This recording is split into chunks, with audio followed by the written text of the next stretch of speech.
Hello, and welcome to Mementi Productions' online show of Twelfth Night by William Shakespeare. My name is Emma Schwartz, and I'm the director of the show. So please sit back and enjoy.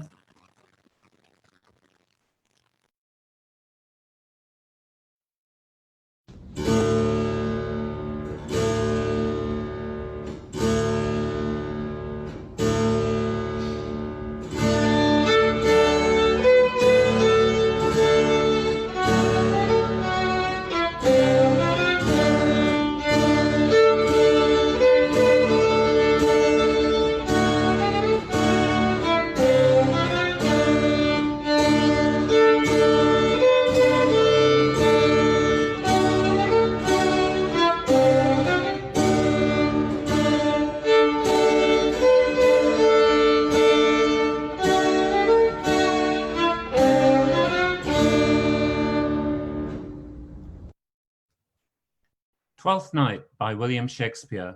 Act 1, Scene 1.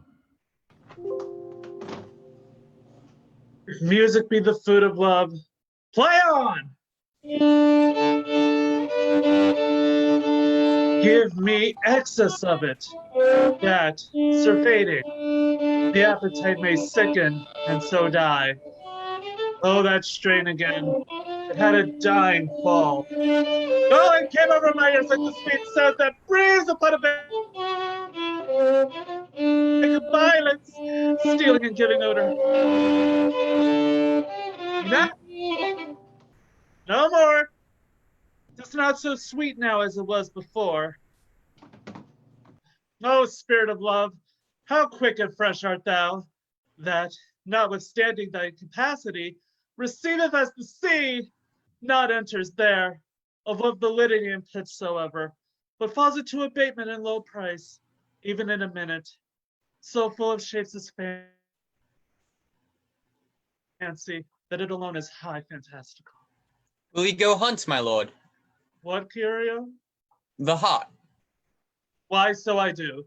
The noblest that I have. Oh, when my eyes did see Olivia first, methought she purged the air of pestilence. That instant was I turned into a hart, and my thoughts, like fell and cruel hounds, ever since pursue me. How now? What news from her?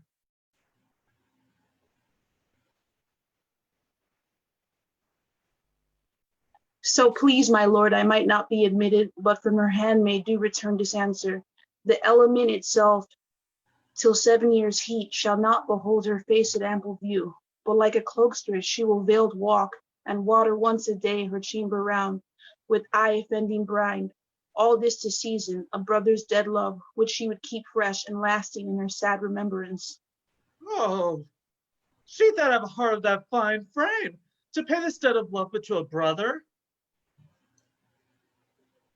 How will she love when the rich goat and chef have killed the flock of all affections else that live in her? When liver, brain, and heart, these sovereign thrones are all supplied and filled, her sweet perfection of oneself king. Away before me to sweet beds of flowers! Love thoughts lie rich with canopy with bowers.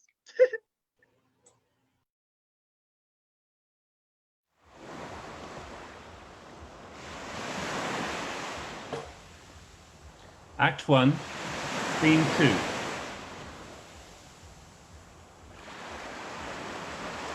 What country, friends, is this? This is Illyria, lady. What should I do in Illyria? My brother, he is in Elysium. Perchance he is not drowned? What think you, sailors? It is perchance that you yourself were saved.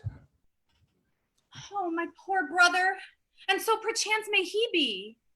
True, madam, and to comfort you, it chanced, assure yourself, after our ship did split, when you and those poor numbers saved we you, hung on our driving boat, I saw your brother, most provident in peril, bind himself, courage and hope both teaching the practice, to a strong mast that lived upon the sea, where, like Arian on a dolphin's back, I saw him hold acquaintance with the waves so long as I could see. For saying so, there's gold. Mine own escape unfoldeth to my hope, whereto thy speech serves for authority, the like of him. Knowest thou this country? Aye, madam, well, for I was bred and born not 3 hours' travel from this very place. Who governs here? A noble duke, in nature as in name. What is his name? Orsino. Orsino. I have heard my father name him. He was a bachelor then. And so is now. It was so very late. For but a month ago I went from Ents, and then 'twas fresh in murmur. As you know, what great ones do, the less will prattle of. They did seek the love of fair Olivia. What's she? A virtuous maid, the daughter of a count that died some 12 months since, then leaving her in the protection of his son, a brother, who shortly also died, and for whose dear love, they say, she hath abjured the sight and company of men. Oh, that I served that lady, and might not be delivered to the world till I had made mine own occasion mellow what my estate is. That were out to compass, because she'll admit to no kind of suit. Nah, not the duke's. There is a fair behavior in thee, captain, and though that nature with a beauteous wall doth oft close in pollution, yet of thee I do believe thou hast a mind that suits with this thy fair and outward character. I prithee, and I'll pay thee bounteously. Conceal me what I am, and be my aid for such disguise as haply shall become the form of my intent. I'll serve this duke. Thou shalt present me as an eunuch to him. It may be worth thy pains, for I can sing and speak to him in many sorts of music that will allow me very worth his service. What else may hap, to time I will commit. Only shape thou thy silence to my wit. Okay, be you his eunuch, and you mute I'll be. When my tongue blabs, then let mine eyes not see. I thank thee. Lead me on. Act 1, Scene 3. What a plague means my niece to take the death of her brother thus? I am sure care is an enemy to life. By my troth, Sir Toby, you must come in earlier o' nights. Your cousin, my lady, takes great exceptions to your ill hours. Why, let her accept before accepted. Aye, but you must confine yourself within the modest limits of order. Confine? I'll confine myself no finer than I am. Why, these clothes be good enough to drink in, and so be these boots too. And they be not, let them hang themselves in their own straps. That quaffing and drinking will undo you. I heard my lady talk of it yesterday, and of a foolish knight that you brought in one night here to be her wooer. Who? Sir Andrew Agacheek? Aye, he. Why, he's as tall a man as any's in Illyria. What's that to the purpose? Why, he has 3,000 ducats a year. Aye, but he'll have but a year and all those ducats. He's a very fool and a prodigal. Why, that you'll say so. Why, he plays on the viol de gamboys and speaks 3 or 4 languages word for word without book, and hath all the good gifts of nature. He hath indeed, almost natural. For besides that he's a fool, he's a great quarreler. And but that he hath the gift of a coward to allay the gust in his quarreling, 'tis thought among the prudent he would quickly have the gift of a grave. By this hand they are scoundrels and subtractors that say so of him. Who are they? They that add moreover he's drunk nightly in your company. Oh, with drinking else to my niece.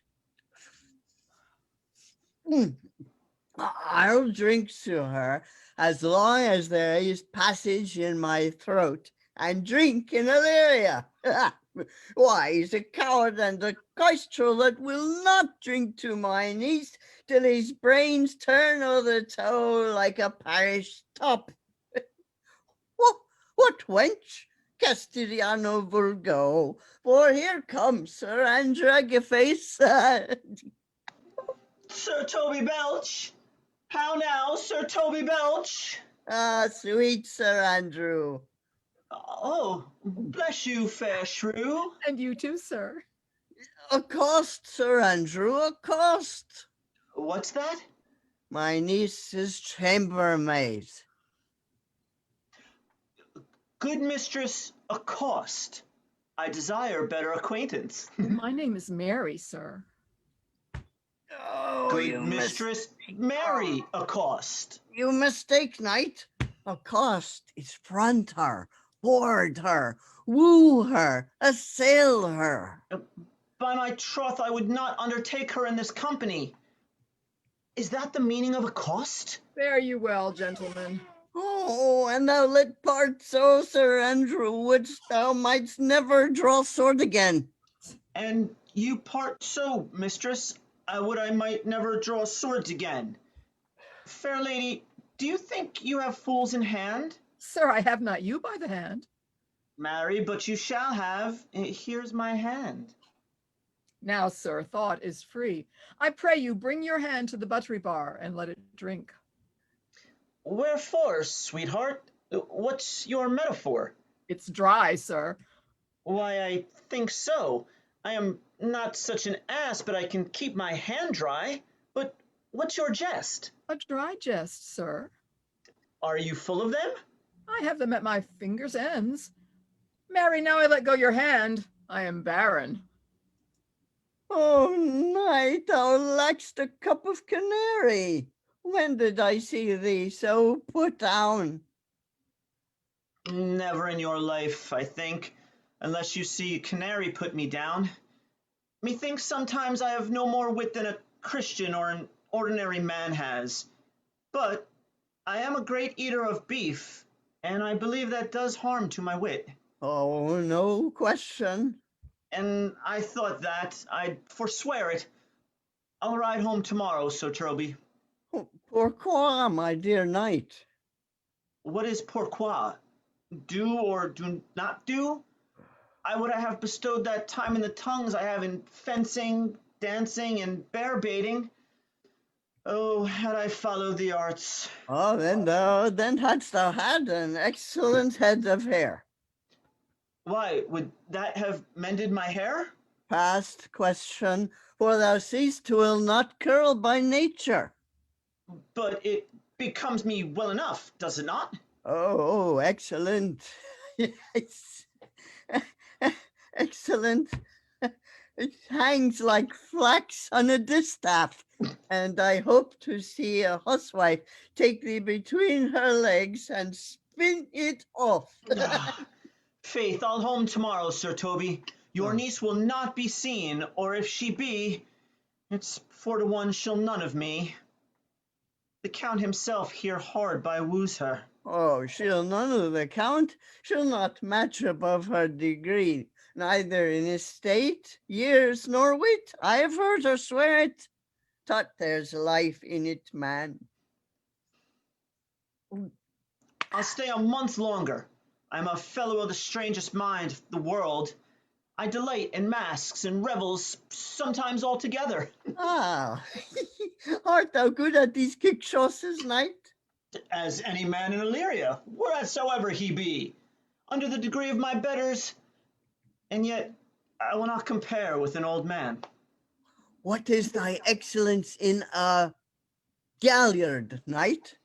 Faith, I can cut a caper. And I can cut the mutton to it. And I think I have the back trick simply as strong as any man in Illyria. Ah, wherefore are these things hid? Wherefore have these gifts a curtain before 'em? Are they like to take dust, like Mistress Maule's picture, eh? Why dost thou not go to church in a galliard and come home in a Coranto? Yes. My very walk should be a jig. I would not so much as make water, but in a syncopace. What dost thou mean? Is it a world to hide virtues in?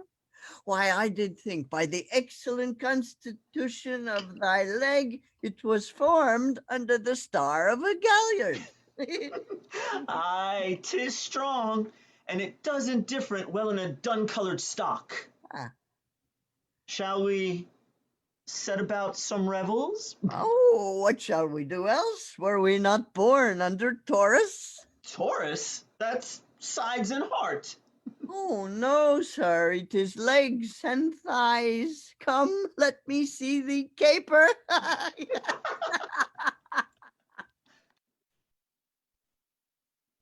Act 1, Scene 4.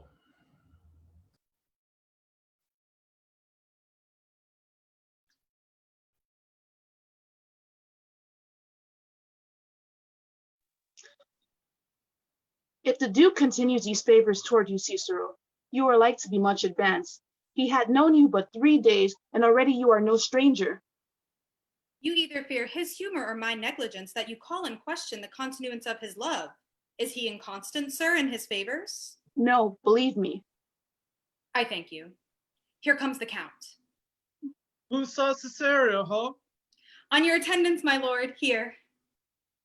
Stand you while aloof. Cesario, thou knowest no less but all. I have unclasped to thee the book, even of my secret soul. Therefore, good youth, stand at her doors and tell them. Stand at her doors and tell them. Therefore, good youth, address thy gate unto her. Be not denied access. Stand at her doors and tell them. There thy fixed foot shall grow to thy audience. Sure, my noble lord.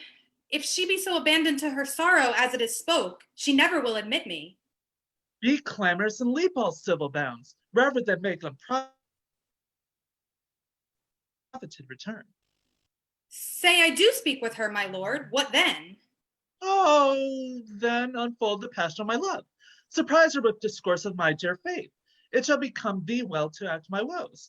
She will attend it better in thy youth than in a nuncio's of more grave aspect. I think not so, my lord.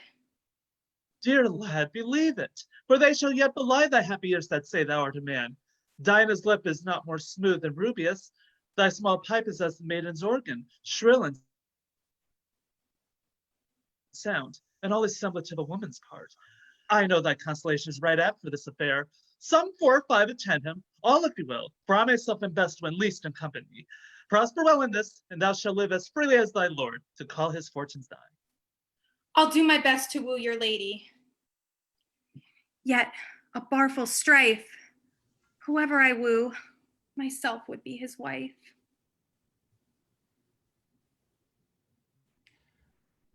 Act 1, Scene 5. Nay, either tell me where thou hast been, or I will not open my lips so wide as a bristle may enter by way of your excuse. My lady will hang thee for thy absence. Let her hang me. He that is well hanged in this world needs to fear no colors. Make that good. He shall see none to fear. A good Lenten answer. I can tell thee where that saying was born, of I fear no colors.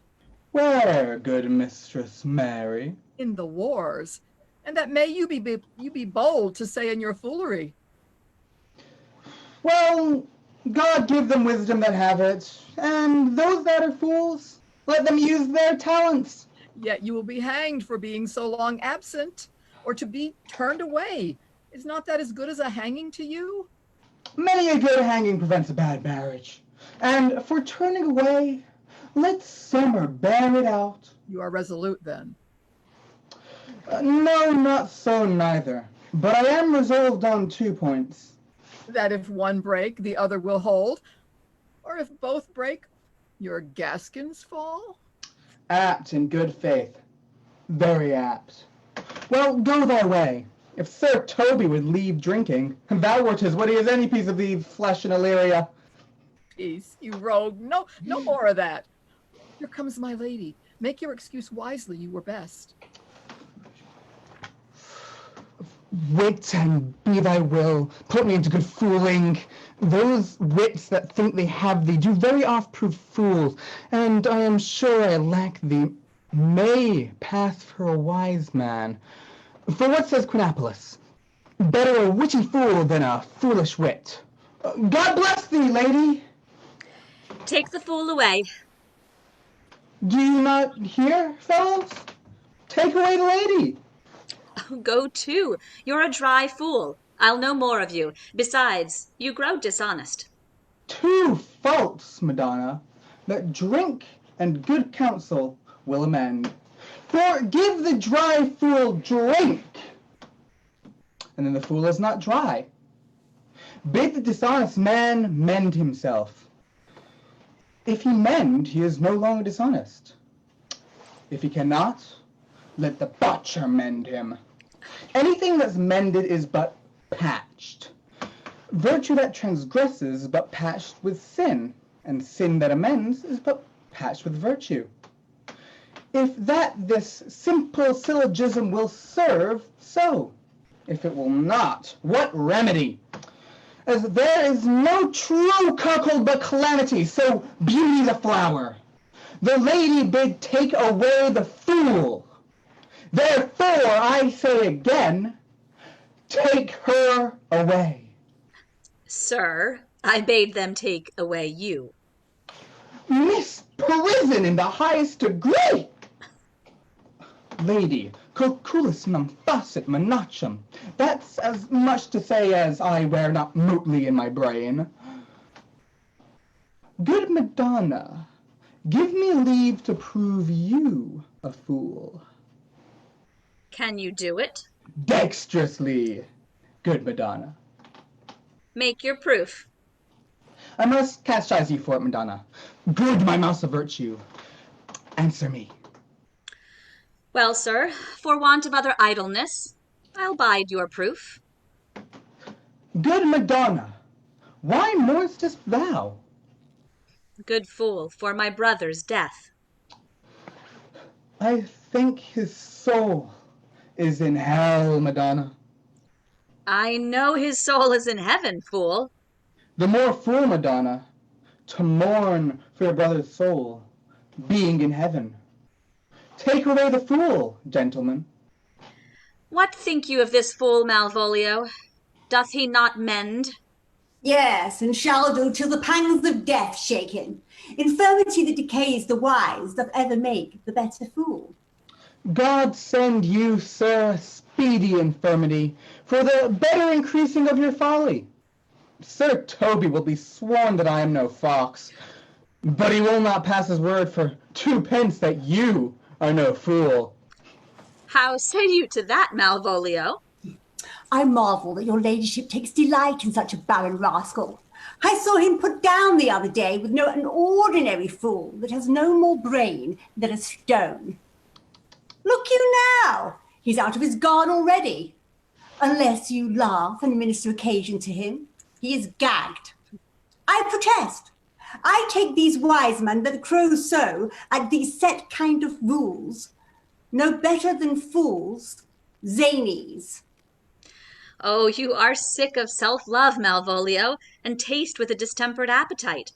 To be generous, guiltless, and free disposition is to take those things for bird bolts that you deem cannon bullets.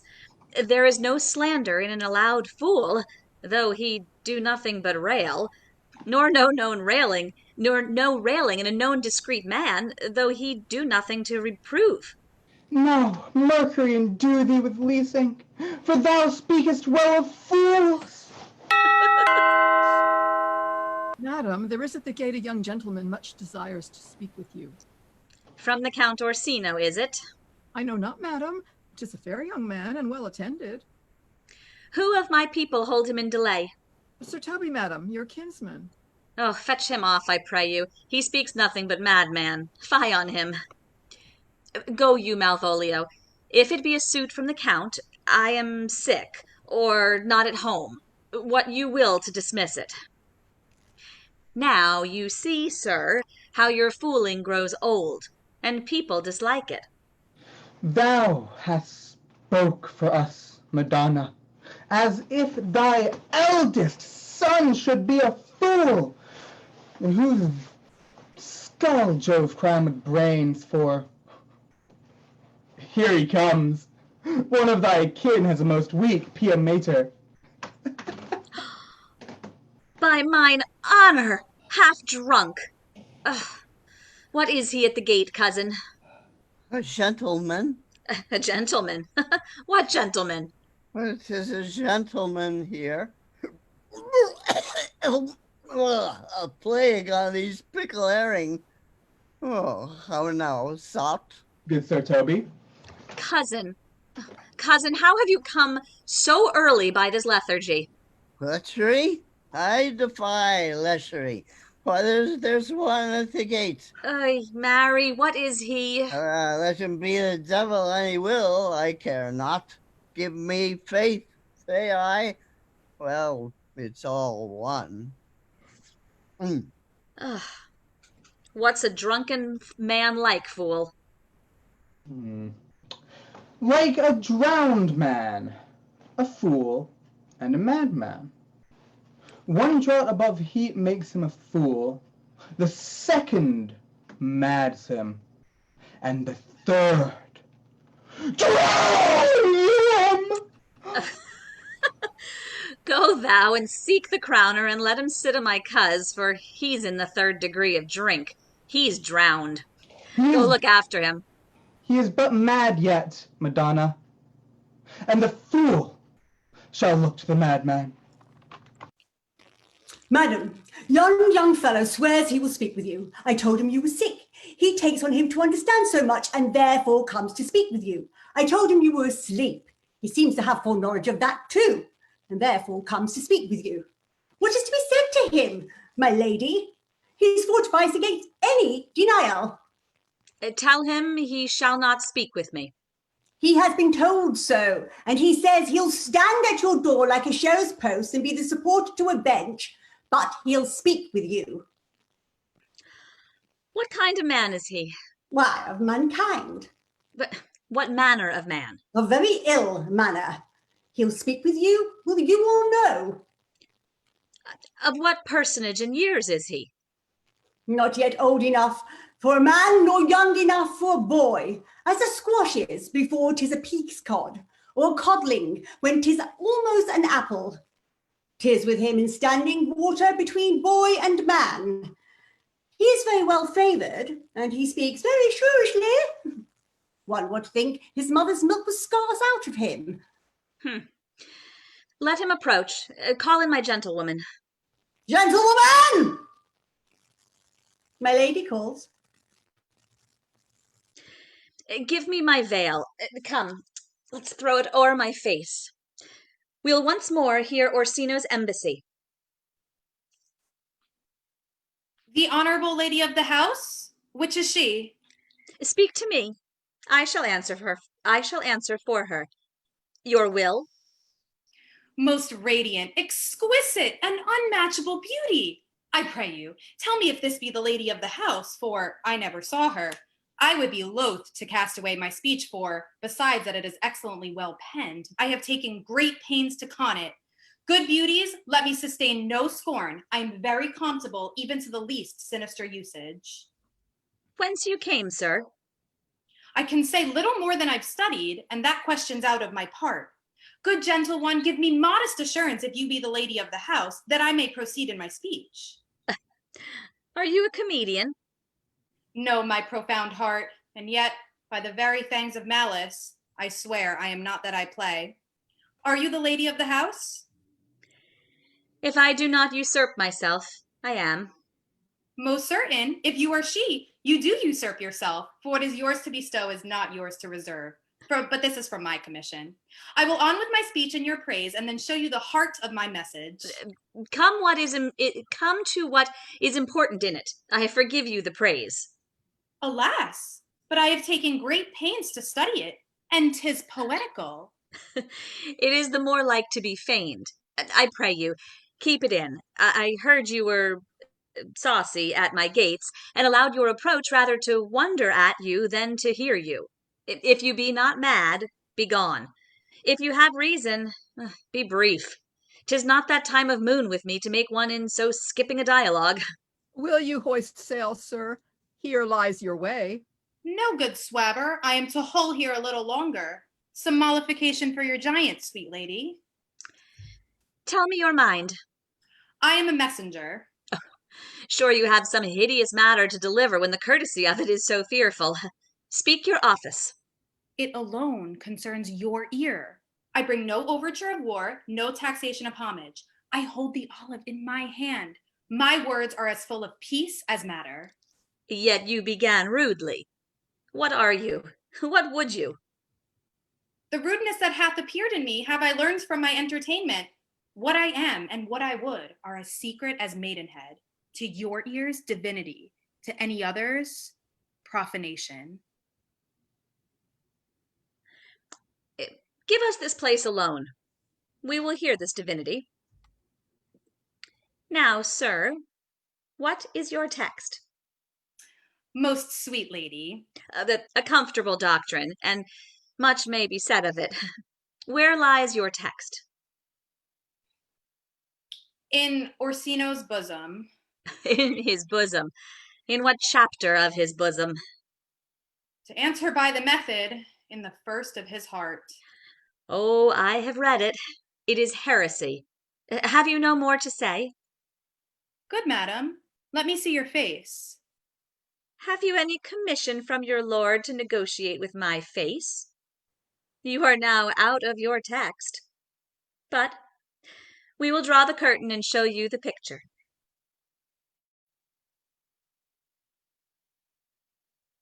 Look you, sir, such a one I was this present. Is it not well done? Excellently done, if God did all. 'Tis in grain, sir, 'twill endure wind and weather. 'Tis beauty truly blent, whose red and white nature's own sweet and cunning hand laid on. Lady, you are the cruelest she alive if you will leave these graces to the grave and leave the world no copy. Oh, sir, I will not be so hard-hearted. I will give out divers schedules of my beauty. It shall be inventoried, and every particle and utensil labeled to my will, as item 2 lips, indifferent red, item 2 gray eyes with lids to them, item 1 neck, 1 chin, and so forth. Were you sent hither to praise me? I see you what you are. You are too proud, but if you were the devil, you are fair. My lord and master loves you. Oh, such love could be but recompense, though you were crowned the nonpareil of beauty. How does he love me? With adorations, fertile tears, with groans that thunder love, with sighs of fire. Your lord does know my mind. I cannot love him. Yet I suppose him virtuous, know him noble, of great estate, of fresh and stainless youth, in voices well divulged, free, learned, and valiant, and in dimension and the shape of nature a gracious person. But yet I cannot love him. He might have took his answer long ago. If I did love you in my master's flame, with such a suffering, such a deadly life, in your denial, I would find no sense. I would not understand it. Why, what would you? Make me a willow cabin at your gate, and call upon my soul within the house. Write loyal canons of condemned love and sing them loud, even in the dead of night. Hallow your name to the reverberant hills and make the babbling gossip of the air cry out, Olivia! Oh, you should not rest between the elements of air and earth, but you should pity me.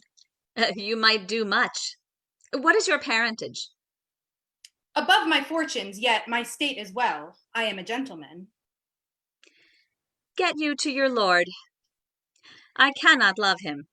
Let him send no more, unless perchance you come to me again to tell me how he takes it. Fare you well. I thank you for your pains. Spend this for me. I am no feed post, lady. Keep your purse.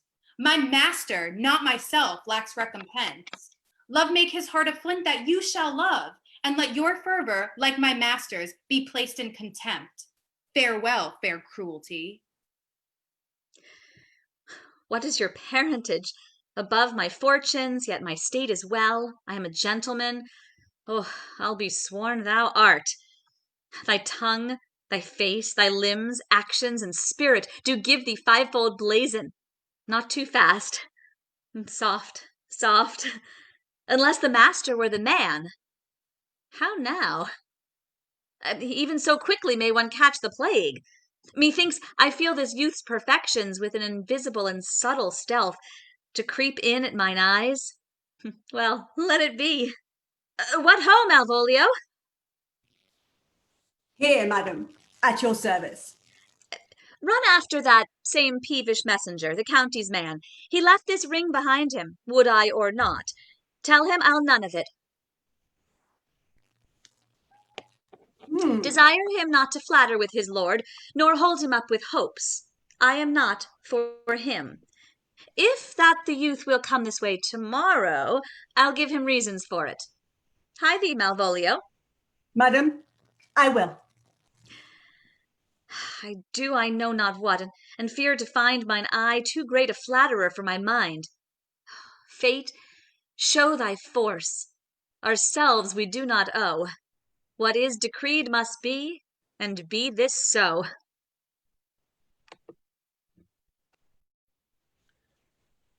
Act 2, Scene 1. Will you stay no longer, nor will you not that I go with you? By your patience, no. My stars shine darkly over me.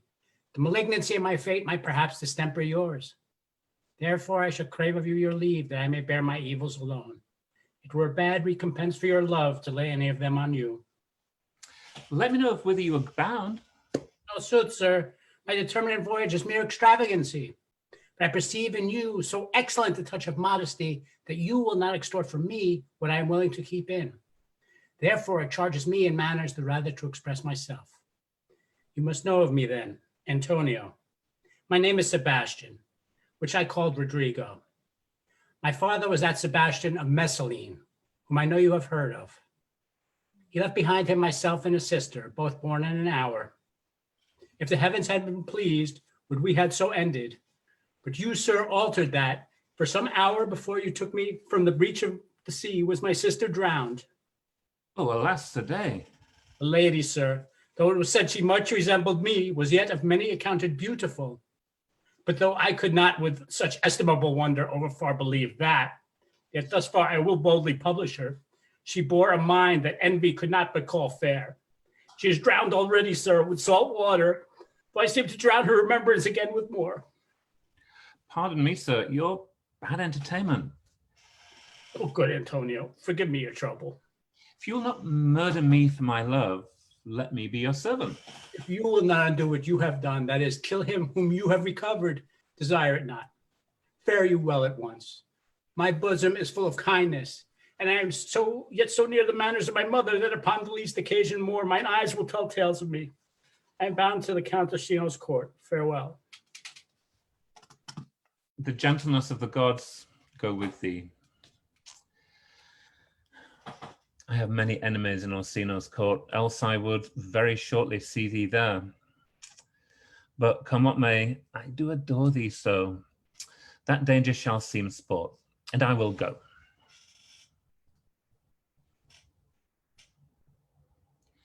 Act 2, Scene 2. Were you not even now with the Countess, Olivia? Even now, sir, on a moderate pace I have since arrived but hither. She returns this ring to you, sir. You might have saved me my pains to have taken it yourself. She adds, moreover, that you should put your lord into a desperate assurance she will none of him. And one more thing, that you be never so hardy to come again in his affairs, unless it be so to report your lord's taking of this ring. Receive it so. She took the ring of me, all none of it. Come, sir, you peevishly threw it to her, and her will is it should be so returned to you. If it be worth stooping for, there it lies in your eye. If not, be it his that finds it. I left no ring with her. What means this lady? Fortune forbid my outside have not charmed her. She made good view of me, indeed so much that methought her eyes had lost her tongue, for she did speak and starts distractedly. She loves me, sure. The cunning of her passion invites me in this churlish messenger. None of my lord's ring? Why, he sent her none. I am the man. If it be so, as 'tis, poor lady, she were better love a dream. Disguise. I see thou art a wickedness wherein the pregnant enemy does much. How easy is it for the proper false in women's waxen hearts to set their forms? Alas, Our frailty is the cause, not we. For such as we are made of, such we be. How will this fadge? My master loves her dearly, and I, poor monster, fond as much on him.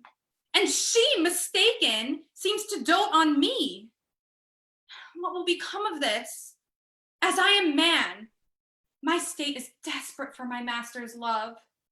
As I am woman, now, alas the day, what thriftless sighs shall poor Olivia breathe? Oh, time, thou must untangle this, not I. It is too hard a knot for me to untie. Act 2, Scene 3. Approach, Sir Andrew. Not to be abed after midnight is to be up betimes. And deliculo, Sir Jerry, thou knowest. Nay, by my troth, I know not. But I know to be up late is to be up late. Nay, a false conclusion. I hate it as an unfilled can. To be up after midnight and to go to bed then is early. So that to go to bed after midnight is to go to bed betimes. Does not our lives consist of 4 elements? Faith, so they say, but I think it rather consists of eating and drinking. Thou art a scholar. Let us therefore eat and drink. Marion, I say, a stoup of wine. Yeah, here comes the fool, I faith. Oh, now, my hearts. Did you never see the picture of we three? Welcome, my ass. Now let's have a catch. By my troth, the fool has an excellent breast.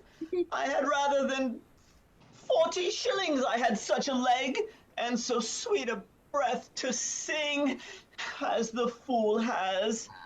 In sooth, thou wast it very gracious fooling last night when thou spoke of pigrogromitis, of the Vapian's passing of equinoctial quibus. It was very good, I faith. I sent thee 6pence for thy lyman. Passed it?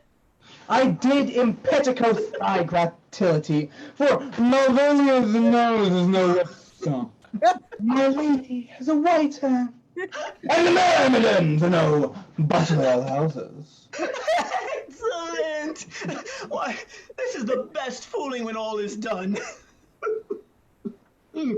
Now, a song! Come on, there is 6pence for you. Now, a song. There's a testicle for me too. Try not to drink it all at once. If one night give anything. Would you love a love song or a song of good life? A love song, a love song. Yes, I care not for good life. Oh, mistress mine, where are you roaming? Oh, stay and hear your true love's coming. I can sing both high and low. With no further pretty sweeting, journeys end in lovers' meetings. Every wise man's son doth know. Excellent, excellent, good eye faith. Good, hey, good. What is love? 'Tis not hereafter. Present mirth hath present laughter. What's to come is still unsure. In delay there lies no plenty. Then come kiss me, sweet and twenty. The stuff will not endure. A mellifluous voice as I am true knight. A contagious breath. Very sweet and contagious on faith.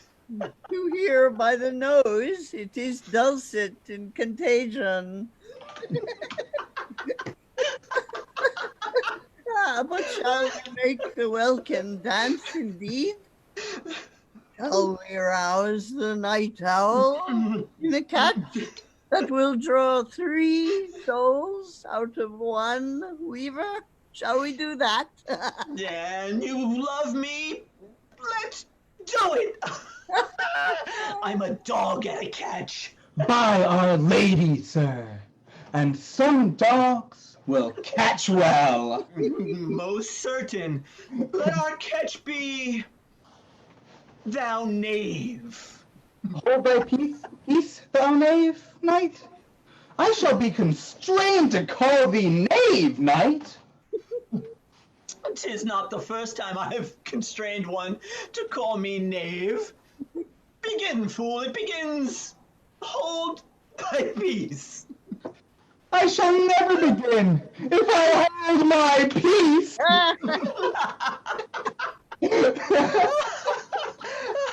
Good in faith. Come, begin. What a caterwauling do you keep here? If my lady have not called up her steward Malvolio and bid him turn you out of doors, never trust me.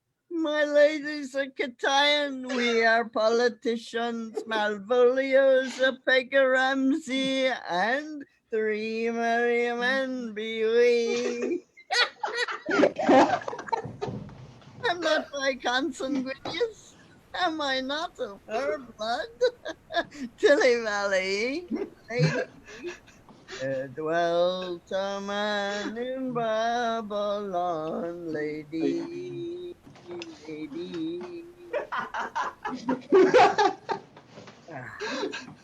Assure me, the knight's an admirable fooling. Aye, he does well enough if he be disposed. So do I, too. He does it with better grace, but I do it more natural. On the 12th day of December, my true love For the love of God, me. peace! My masters, are you mad? What are you? Have you no wit, manners, nor honesty, but to gabble like tinkers at this time of night? Do you make an alehouse of my lady's house that you speak out your cosier's catches without any mitigation or remorse of voice? Shh! Is there no respect of place, persons, or time in you? We did keep time, sir, in our catches. Snick up. Ah, Sir Toby, I must be around with you. My lady bade me tell you that though she harbours you as her kinsman, she is nothing allied to your disorders. If you can separate yourself and your misdemeanours, you are welcome to the house. If not, and it would please you to take leave of her, she is very willing to bid you goodbye. Farewell, dear heart, since I must needs be gone. Hey, good Sir Toby. His eyes do show his days are almost done. Is it even so? But I will never die. Sir Toby, there you lie. With much credit to you. Shall I bid him go? What and if you do? Shall I bid him go and spare not? Oh, no, you dare not. Out of tune, sir, you lie. A heart any more than a steward? Dost thou think because thou art virtuous, there shall be no more cakes and ale? Yes, and by Saint Anne, and ginger shall be hot in the mouth, too. Ah, the heart in the right. Go, sir, rub your chin with crumbs. Soup of wine, Maria. Mistress Mary, if you prized my lady's favours as anything more than contempt, you would not mean this uncivil world rule. She will know by it, by this hand. Oh, go shake your ears.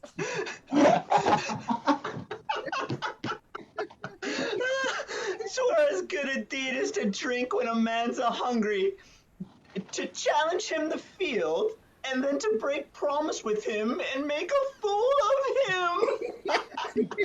Do it, knight. I'll write thee a challenge, huh? Or I'll deliver thy indignation to him by word of mouth. Sweet Sir Toby, be patient for tonight. Since the youth of the Count was today with my lady, she is much out of quiet. For Monsieur Malvolio, let me alone with him. If I do not gull him into a nay word and make him a common recreation, do not think I have wit enough to lie straight in my bed. I know I can do it. Possess us. Possess us. Tell us something of him. Marry, sir, sometimes he is a kind of Puritan. Oh. If I thought that, I'd beat him like a dog. What? For being a Puritan? Oh, thy exquisite reason, dear knight.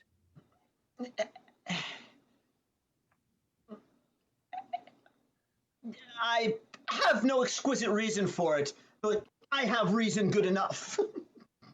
The devil a Puritan that he is, or anything constantly but a time pleaser. An affectioned ass that cons state without book and utters it by great swaths. The best persuaded of himself, so crammed as he thinks with excellencies, that his grounds of faith that all that look on him love him. Now that him, for my revenge, a notable cause to work. Ooh, what wilt thou do? I will drop in his way some obscure epistles of love, wherein by the color of his beard, the shape of his leg, the manner of his gait, the expression of his eyes, forehead, and complexion, he'll find himself most feelingly personated. I can write very like my lady, your niece. On a forgotten matter, we can hardly make distinction of our hands. Oh, excellent. I smell a device. I have it in my nose, too. He shall think by the letters that thou wilt drop that they come from my niece and that she's in love with him. A horse of that color. And your horse now would make him an ass. Ass, I doubt not. Oh, 'twill be admirable. Lord Royal, I warrant you. I know my physic will work with him. I will plant you two and let the fool make a word where he shall find the letter. Observe his construction of it. For this night to bed and dream on the event. Farewell. Good night, Penthesilea. Oh, before me, she's a good wench. She's a beagle, true friend, and one that adores me.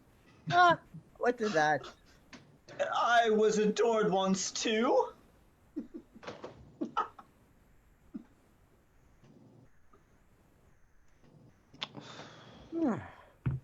Oh, well, then let's to bed, knight. Thou hast need send for more money.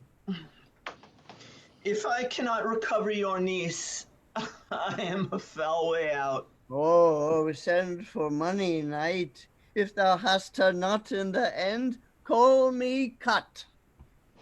If I do not, never trust me. Take it how you will. Come, I'll go burn some sack.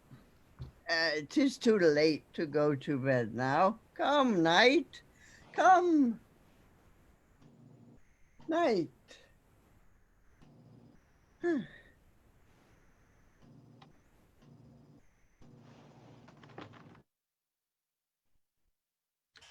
Act 2, Scene 4. Give me some music.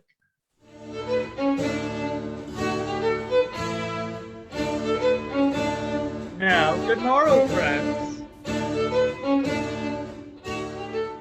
Now, good Cesario, but that piece of song, that old and antique song we heard last night, methought it did relieve my passion much.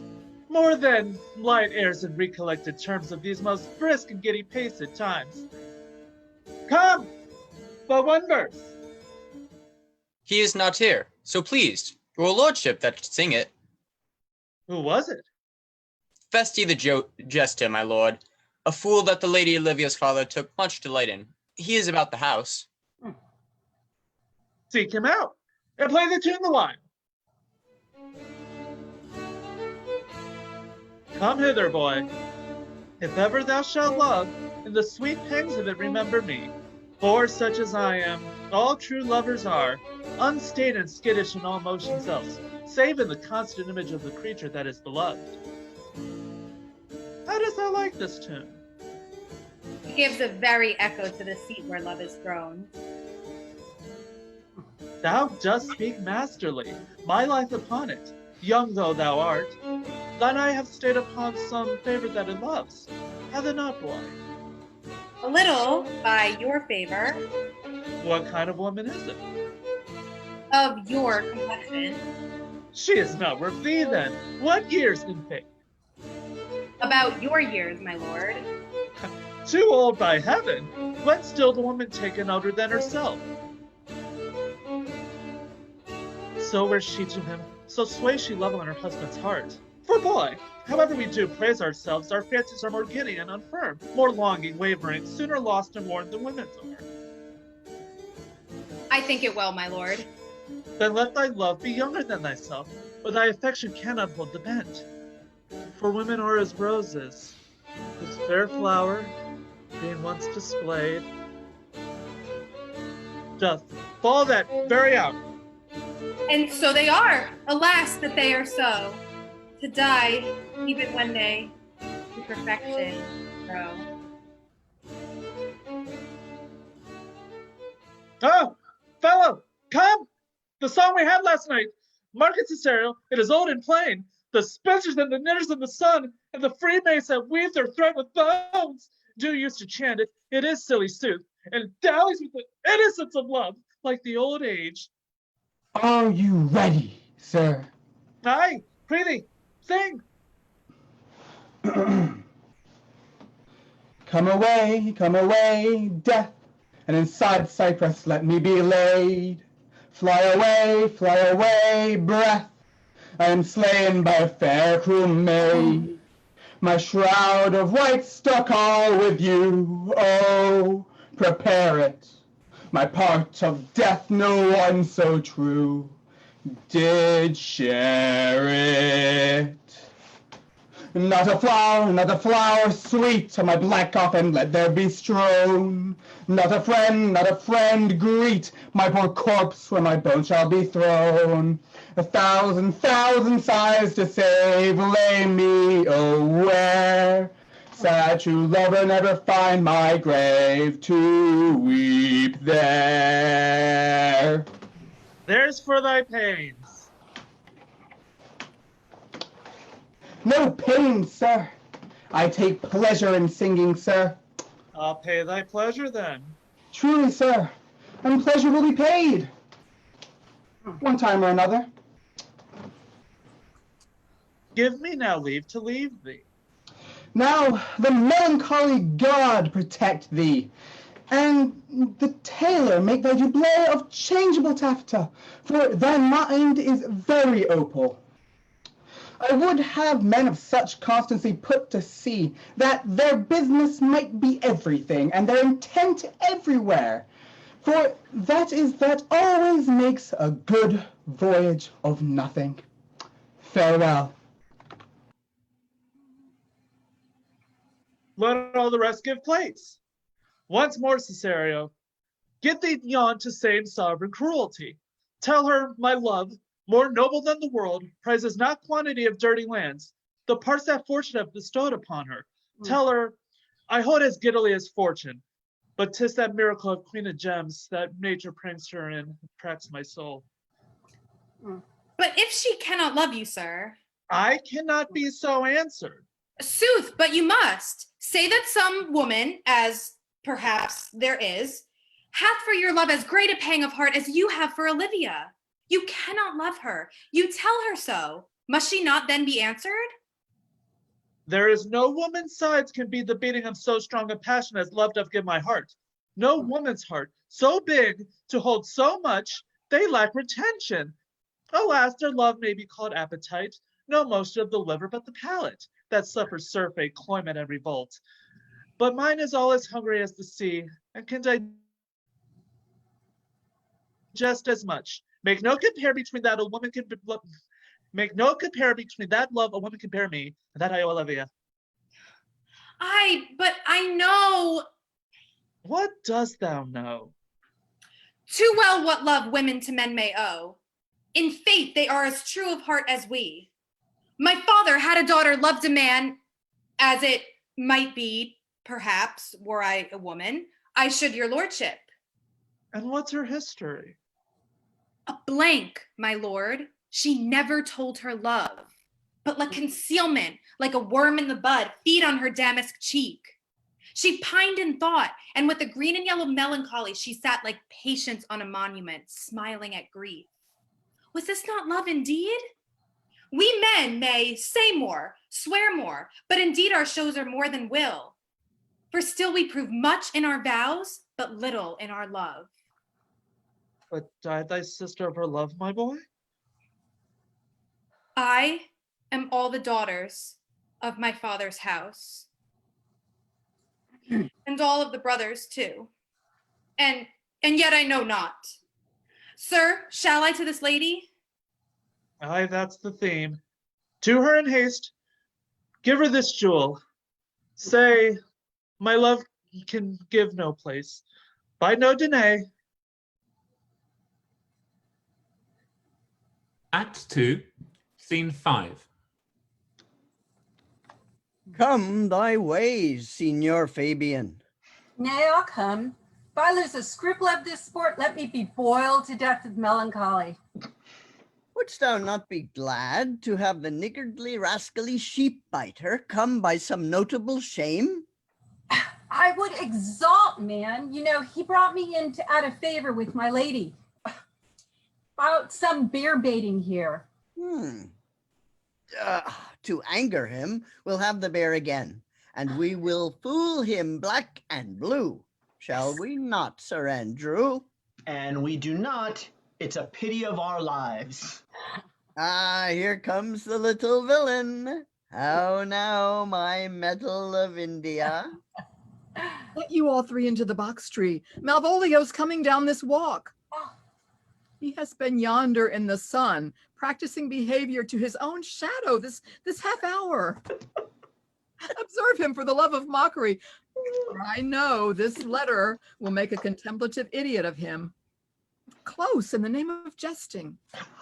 Lie thou there, for here comes the trout that must be caught with tickling. 'Tis but fortune. All is fortune. Maria once told me she did affect me, and I have heard herself come thus near that should she fancy, it should be one of my complexion. Besides, she uses me with a more exalted expression and respect than anyone else. What should I think on it? Here's an overweening rogue. Oh, peace, contemplation. Makes a rare turkey cock of him. Look, see how he jets up with his plumes. Slight, I could so beat the rogue. Peace, I say. To recount Malvolio. Ah, rogue. Pistol him, pistol him. There is Peace, an peace. The lady of the Strachey married the yeoman of the wardrobe. Oh, fie on him, Jezebel. Oh, peace, now he's deeply in. Look, imagination blows him. Having been 3 months married to her, sitting in my state. Oh, for a stone bow to hit him in the eye. Calling my officers about me in my branched velvet gown, having come from a daybed where I have left Olivia sleeping. Fire and brimstone. Oh, peace, peace. And then to have the humor of state, and after a demure travel of regard, telling them I know my place as I would they should do theirs, to ask for my kinsman, Toby. Bolts and shackles. Peace, peace, peace. Now, now. Children of my people, with an obedient start, make out for him. I frown the while, and perchance wind up my watch or play with my some rich jewel. Toby approaches. Curtsies there to me. Shall this fellow live? Our silence be drawn from us with cards, yet peace. I extend my hand to him thus, quenching my familiar smile with an austere regard of control. And does not Toby take thee a blow of the lips? Saying, Cousin Toby, my fortunes, having cast me on your niece, give me this prerogative of speech. What? What? You must amend your drunkenness. Out, scab. Nay, patience, or we break the sinews of our plot. Besides, you waste the treasure of your time with a foolish knight. That's me. I warrant you. One Sir Andrew. I knew 'twas I, for many do call me fool. What employment do we have here? Now is the woodcock near the gem. Oh, peace and the spirit of humor's intimate reading aloud to him. By my life, 'tis my lady's hand. These are her very C's, her U's and T's, and thus makes she her great P's. It is in contempt of question her hand. Her C's, her U's, and her T's? Why, unknown beloved. Yes. And my good wishes. Her very phrases. By your leave. Wax. Soft. And the encasher her the crease with which she uses to seal. 'Tis my lady. To whom should this be? This wins him liver and all. Jove knows I love, but who? Lips do not move. No man must know. Oh.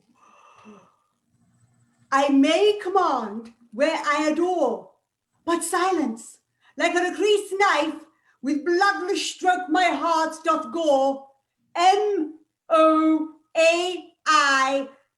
doth sway my life. Question riddle. Excellent wench, say I. Yes. Oh, no man must know. Oh, no man must know. M-O-A-I doth sway my life. Nay, but first, let me see, let me see. What dish of poison has she dressed him in? And with what wing the stand yield checks at it. I may command where I adore. Why, she may command me. I serve her. She is my lady. Why, this is evident in any formal capacity. There is no obstruction in this. And the end. What should that alphabetical position portend? If I could make that resemble something in me, softly, M-O-A-I. Oh, I make up that he is now at a cold scent. Souter will cry upon for all this, so it be rank as a fox. M! Malvolio! M! Why, that begins my name! Did I not say this would work it out? The cur is excellent at false. Oh, M! But then there's no consonancy in the sequel that suffers under probation. O should follow, but A does, and A should follow, but O does. Oh, it's so confusing! O shall end, I hope. Oh, I hope. Aye, or I'll cudgel him and make him cry. Oh. And then I comes behind. Aye, and you had an eye behind you. You might see more detraction at your heels than fortunes before you. M-O-A-I. Oh, this simulation is not as the former, and yet to crush it just a little, it would bow to me, for every one of these letters are in my name. Oh, soft. Here follows prose. If this should fall into thy hand, revolve.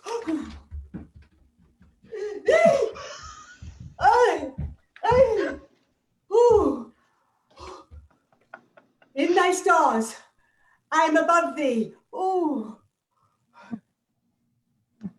But be not afraid of greatness.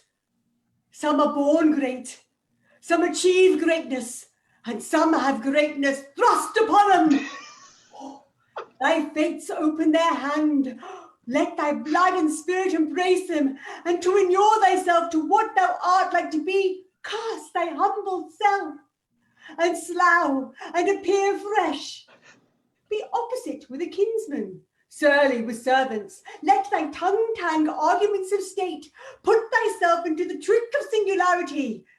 She thus advises thee, but sighs for thee. Remember who commended thy yellow stockings and wished to see thee ever cross-gartered. I say remember. Go to thou art made, if thou desirest to be so.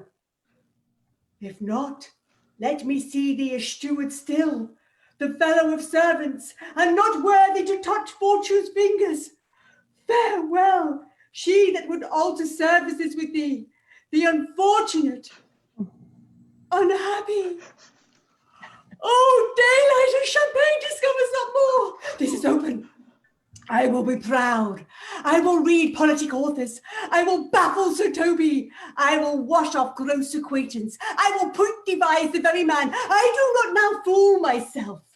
Oh, to let myself jade, my imagination jade me. Oh, for every reason excites me to this, that my lady loves me. She did commend my yellow stockings, and my leg being ever cross-gartered, and in this she manifests herself to me, and to her love to me, and with a kind of injunction drives me to these habits of her liking. I thank my lucky stars I am happy. I will be strange, stout in yellow stockings and cross-gartered, even with the swiftness of putting on. Jove and my stars be praised. Energetic postscript. Thou canst not choose but know who I am. If thou entertainest my love, let it be appear in thy smiling. Thy smiles become thee well.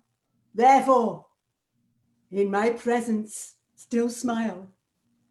Dear my sweet, I prithee.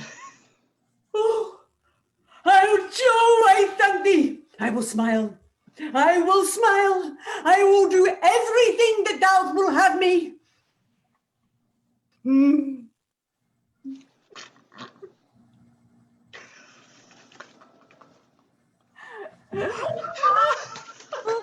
my part of this thousands paid by the Sophie. I could marry this wench for So could I too. and ask no other dowry but with her but such a just. Nor I either. That's my noble gold catcher. Wilt thou set thy foot on my neck? Or on mine either. Shall I play my freedom at trip and become thy bond slave? I'm faith or I either. Why, thou hast put him in such a dream that when the image of it leaves him, he must run mad. But say true, does it work upon him? Like aqua vitae with a midwife. If you will then see the fruits of the sport, mark his first approach before my lady. He will come to her in yellow stockings and just color she abhors, a fashion she detests, and he will smile upon her, which will now be so unsuitable to her disposition, being addicted to a melancholy as she is, not but turn him into a notable contempt. You will see it. Follow me. To the gates of Tartar, thou most excellent devil of wit. I'll make one too. If I could ever get out of this bush. Act 3, Scene 1.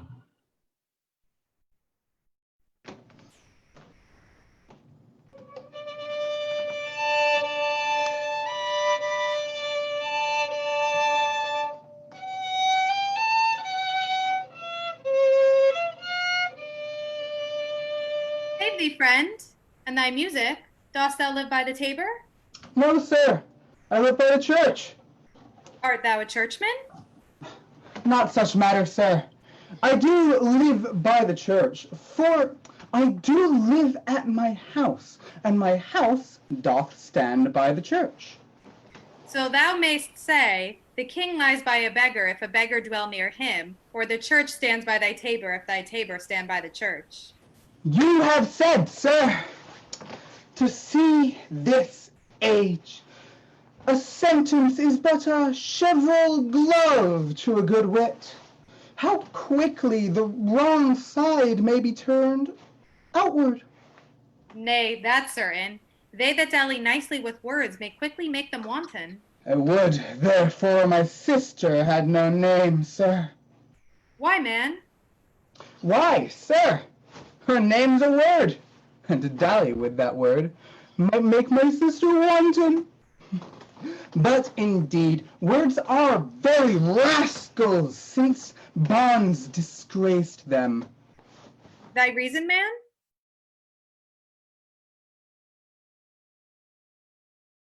I see thy lips, but I hear no words. Troth, sir, I can yield you none without words, and words are grown so false, I am loath to prove reason with them. I warrant thou art a merry fellow and carst for nothing. Not so, sir. I do care for something. But in my conscience, sir, I do not care for you. If that be to care for nothing, sir, I would make you invisible. Art not thou the Lady Olivia's fool? No, indeed, sir. The Lady Olivia has no folly. She will keep no fool, sir, till she be married. And fools are like as husbands as pilchers are to herrings. The husband's the bigger. I am indeed not her fool, but her corrupter of words. I saw thee late at the Count Orsino's. Foolery, sir, does walk about the orb like the sun. It shines everywhere. I would be sorry, sir, but the fool should be as oft with your master as with my mistress. I think I saw your wisdom there. Nay, and thou pass upon me. I'll no more with thee. Hold, there's expenses for thee. Ah, now Jove and his next commodity of hair send thee a beard. By my troth, I'll tell thee, I am almost sick for one, though I would not have it grow on my chin. Is thy lady within? Would not a pair of these have bred, sir? Yes, being kept together and put to use. I would play Lord Pandarus of Phrygia, sir, to bring a Cressida to my Troilus. I understand you, sir.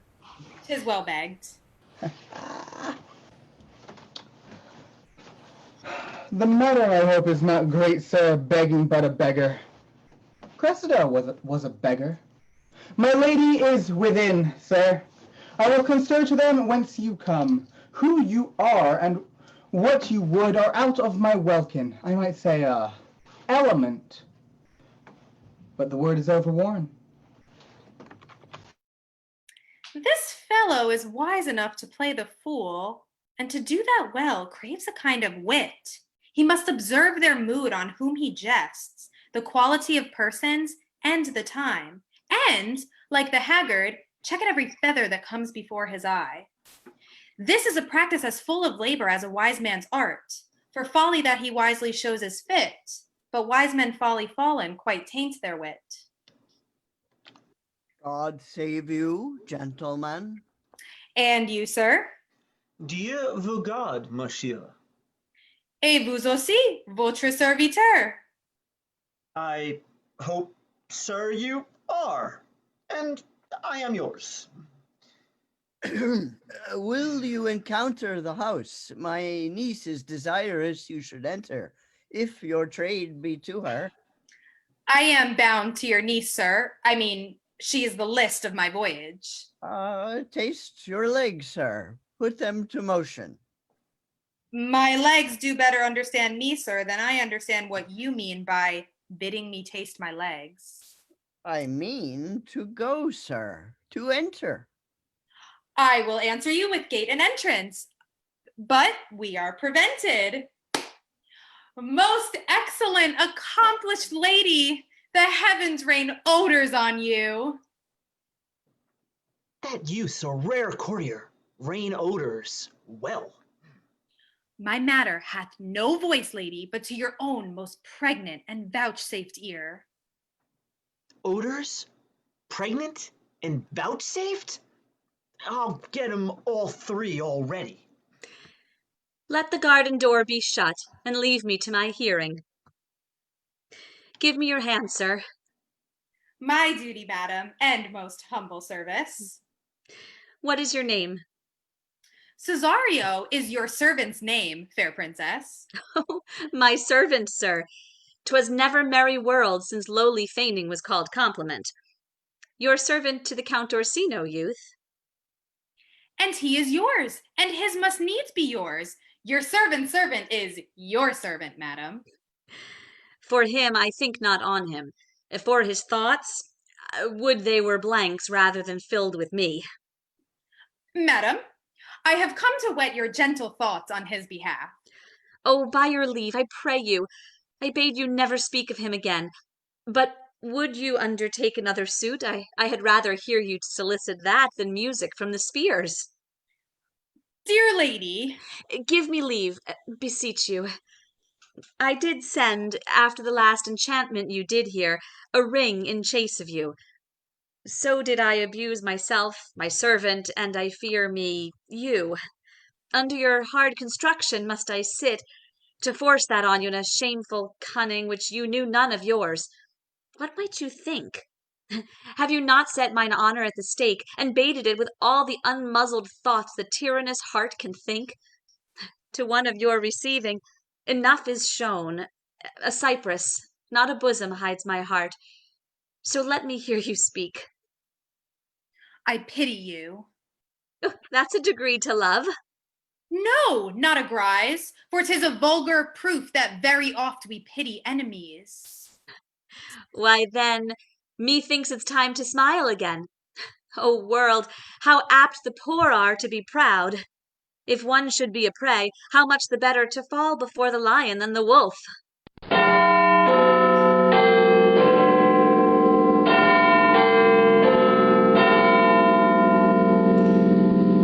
The clock upbraids me with the waste of time. Be not afraid, good youth, I will not have you. And yet, when wit and youth is come to harvest, your wife is like to reap a proper man. There lies your way, due west. Then westward ho! Grace and good disposition attend your ladyship. You'll nothing, madam, to my lord by me? Stay, I prithee, tell me what thou think'st of me. That you do think you are not what you are. If I think so, I think the same of you. Then think you right. I am not what I am. I would you were as I would have you be. Would it be better, madam, than I am? I wish it might, for now I am your fool. Oh, what a deal of scorn looks beautiful in the contempt and anger of his lip. The murderous guilt shows itself not more soon than love would seem hid. Love's night is noon. Cesario, by the roses of the spring, by maidhood, honor, truth, and everything, I love thee so, that maugre all thy pride, nor wit nor reason can my passion hide. Do not extort thy reasons from this clause, for that I woo, thou therefore hast no cause, but rather reason thus with reason fetter. Love sought is good, but given unsought is better. By innocence, I swear, and by my youth, I have one heart, one bosom, and one truth, and that no woman has, nor never none, shall mistress be of it, save I alone. And so adieu, good madam. Never more will I my master's tears to you deplore. Yet come again, for thou perhaps mayst move that heart which now abhors to like his love.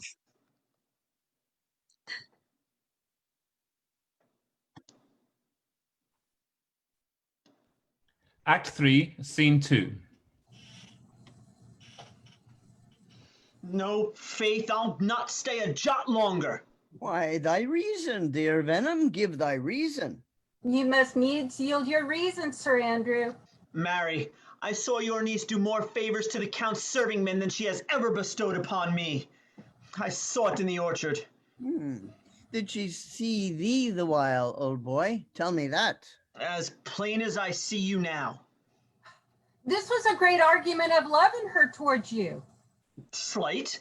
Will you make an ass of me? I will prove it legitimate, sir, upon the oaths of judgment and reason. And they have been grand jurymen since before Noah was a sailor. She did show favor to the youth in your sight, only to exasperate you, to awaken your dormouse valor, to put fire in your heart and brimstone in your liver. You should have accosted her, and with some excellent jest fire new to the mint, you should have banged the youth into dumbness. This was all looked for at your hand, and this was balked. The double guilt of this opportunity you let time wash off, and now you are sailed to the north of my lady's opinion, where you will hang like an icicle on a Dutchman's beard. Unless you do redeem yourself by either some laudable attempt, either of valor or policy. An't be anyway. It must be with valor, for policy I hate. I had as lief be a brownist as a politician. Why then, build me thy fortunes upon the basis of valor.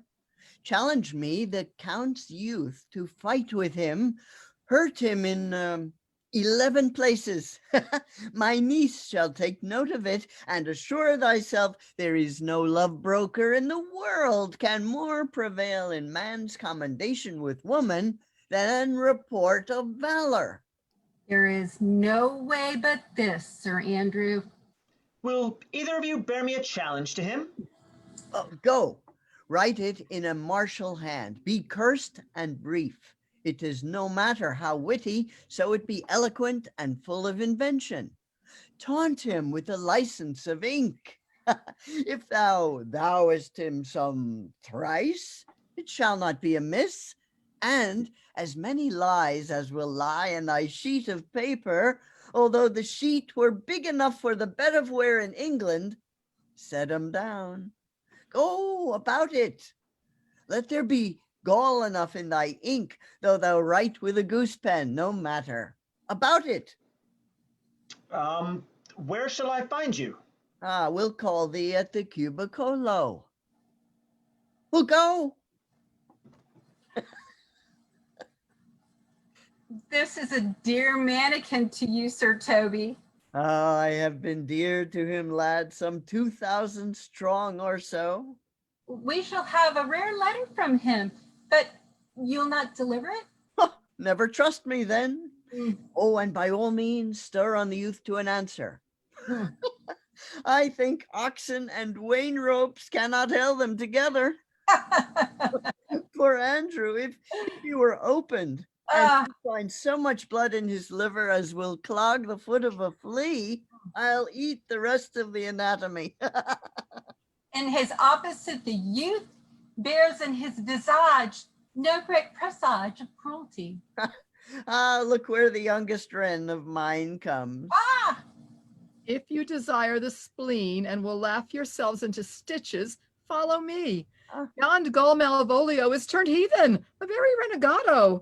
For there is no Christian that means to be saved by believing rightly can ever believe such impossible passages of grossness. He's in yellow stockings. And cross-gartered? Most villainously, like a cat that keeps his school in the church. I have dogged him like his murderer. He does obey every point of the letter that I dropped to betray him. He does smile his face into more lines than is in the new map with the augmentation of the Indies. You have not seen such a thing as 'tis. I can hardly forbear hurling things at him.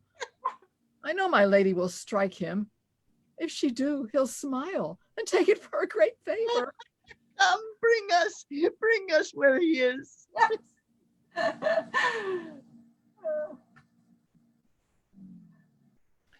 Act 3, Scene 3. I would not by my will have troubled you, but since you make your pleasure of your pains, I will no further chide you. I could not stay behind you. My desire, more sharp than filed steel, did spur me forth. And not all love to see you, though so much as might have drawn one to a longer voyage, but jealousy what might befall your travel, being skilless in these parts, which to a stranger, unguided and unfriended, often prove rough and inhospitable. My willing love, the rather by these arguments of fear, set forth in thy pursuit. My kind Antonio, I can no other answer make but thanks, and thanks and ever thanks. And off good turns are shuffled off with such uncurrent pay. But were my worth, as is my conscience firm, you should find better dealing. What's to do? Shall we go see the relics of this town? Tomorrow, sir, best first go see your lodging. I am not weary, and 'tis long tonight. I pray you let us satisfy our eyes with the memorials and the things of fame that do renown this city. Would you pardon me, I do not without danger walk these streets. Once, in a sea fight against the Count, his galleys I did some service of such note indeed that, were I taken here, it would scarce be answered. You like you slew a great number of his people? The offence is not of such a bloody nature, albeit the quality of the time and quarrel might well have given us bloody argument. It might have since been answered in repaying what we took from them, which for traffic's sake most of our city did. Only myself stood out, for which, if I be lapsed in this place, I shall pay dear. Do not then walk too open. It does not fit me. Hold, sir, here's my purse. In the south suburbs, at the Elephant, it is best to lodge. I will bespeak our diet whilst you beguile the time and feed your knowledge with viewing of the town. There you shall have me. Why I your purse? Haply your eyes shall light upon some toy you have desired to purchase, and your store, I think is not for idle markets, so. I'll be your purse bearer and leave you for an hour. To the Elephant. I do remember.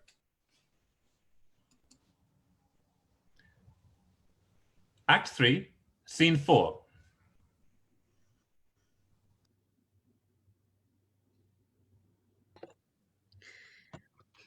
I have sent after him. He says he'll come. How shall I feast him? Oh, what bestow of him? For youth is bought more oft than begged or borrowed. Oh, I speak too loud. Where's Malvolio?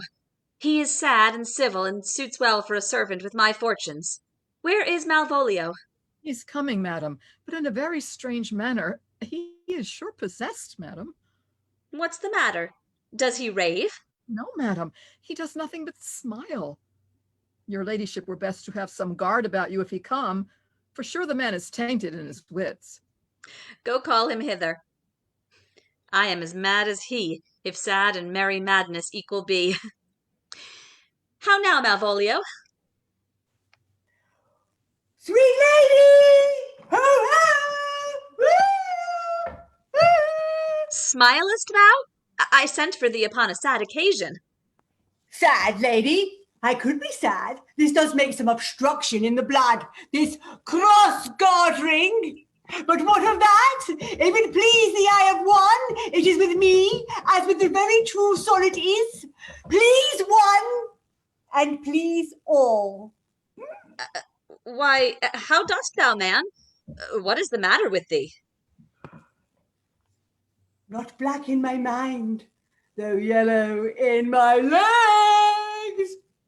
It did come to his hands, and commands shall be executed. I think we do know who, the sweet Roman hand. Wilt thou go to bed, Malvolio? To bed? Oh, sweetheart, I'll come to thee. Oh, God comfort thee. Why dost thou smile so, and kiss thy hand so oft? How do you, Malvolio? At your request. Yes. Nightingales answer doors. Why appear you with this ridiculous boldness before my lady? Be not afraid of greatness. 'Twas well writ. What mean'st thou by that, Malvolio? Some are born great. Huh? Some achieve greatness. What sayest thou? And some have greatness thrust upon them. Heaven restore thee. Remember who commended thy yellow stockings? Thy yellow stockings? And wish to see thee ever cross-gartered. Cross-gartered? Go to, thou art made, if thou desirest to be so. Am I made?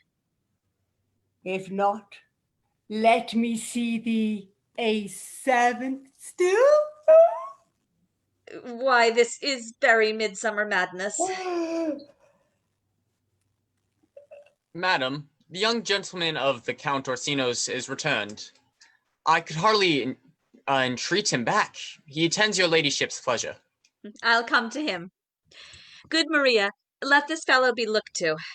Where's my cousin Toby? Let some of my people have a special care of him. I would not have him miscarry for the half of my dowry.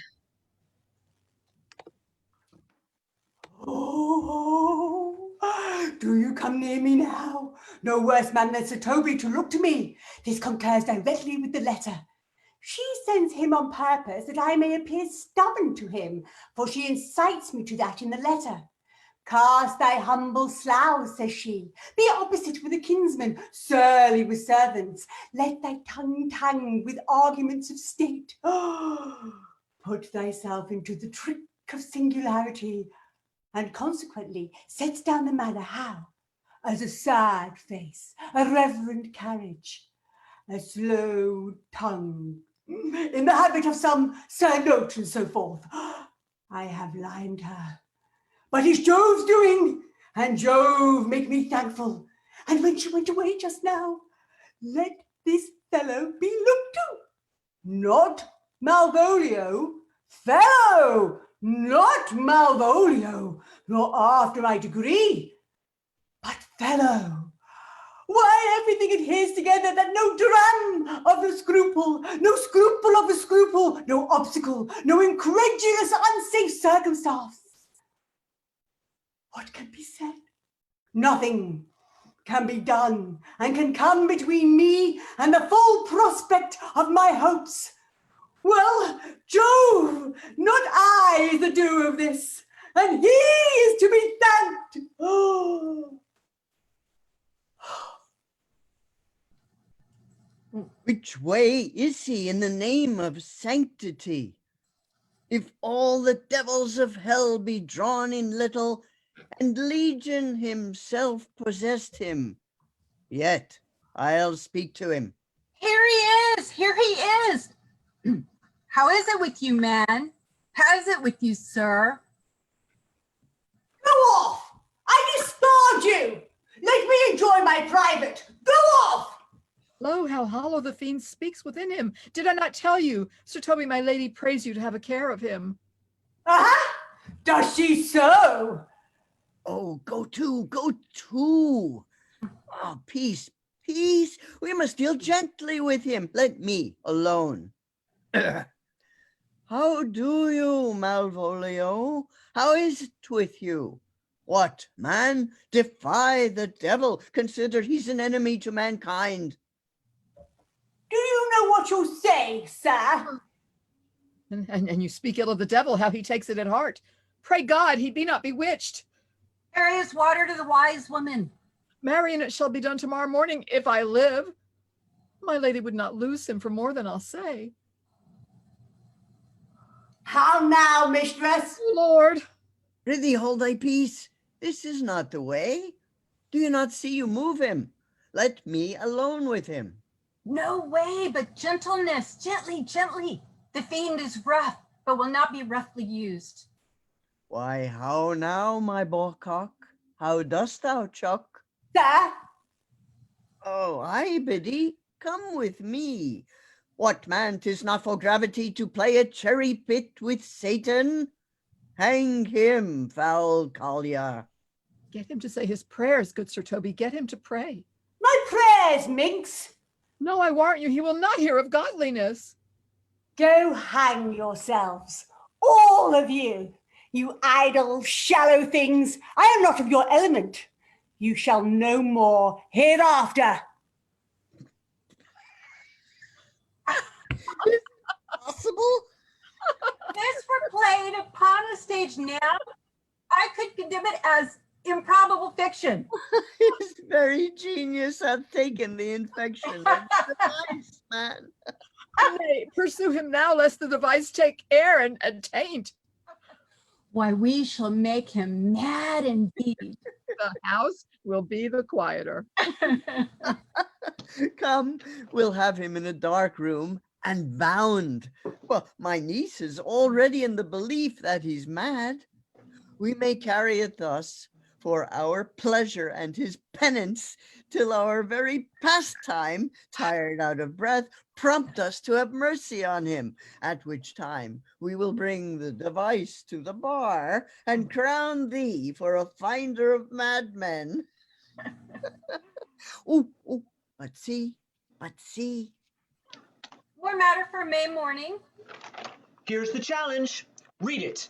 I warrant there's vinegar and pepper in it. Ah, is it saucy? Aye, it is. I warrant him, but do read. Give it me. Ahem.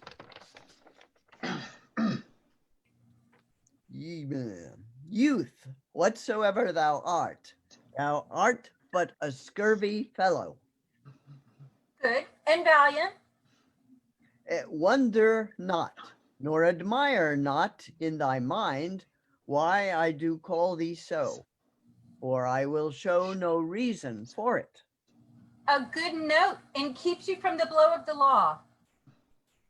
Thou comest to the Lady Olivia, and in my sight she uses thee kindly, but thou liest in thy throat.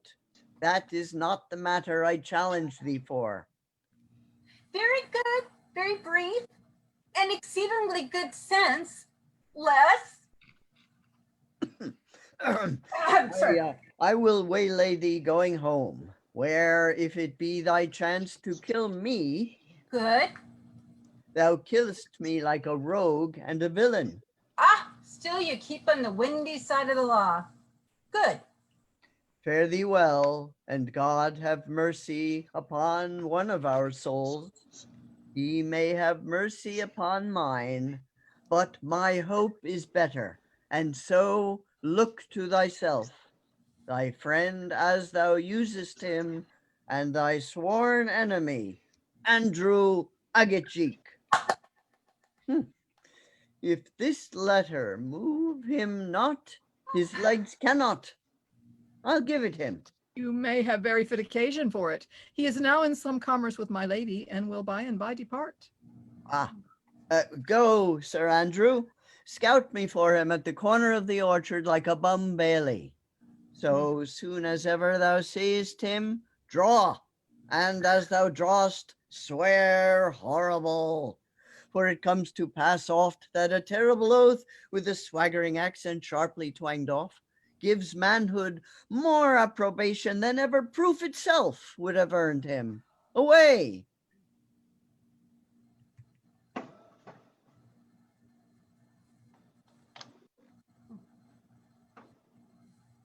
Well, now will not I deliver his letter, for the behavior of the young gentleman gives him out to be of good capacity and breeding. His employment between his lord and my niece confirms no less. Therefore, this letter, being so excellently ignorant, will breed no terror in the youth. He will find it comes from a clodpole. But, sir, I will deliver his challenge by word of mouth. Set upon Agatchik a notable report of valor, and drive the gentleman as I know his youth will aptly receive it, into a most hideous opinion of his rage, skill, fury, and impetuosity. This will so fright them both that they will kill one another by the look, like cockatrices. Oh, oh, here comes with your niece. Huh? Then wait till he take leave and presently after him.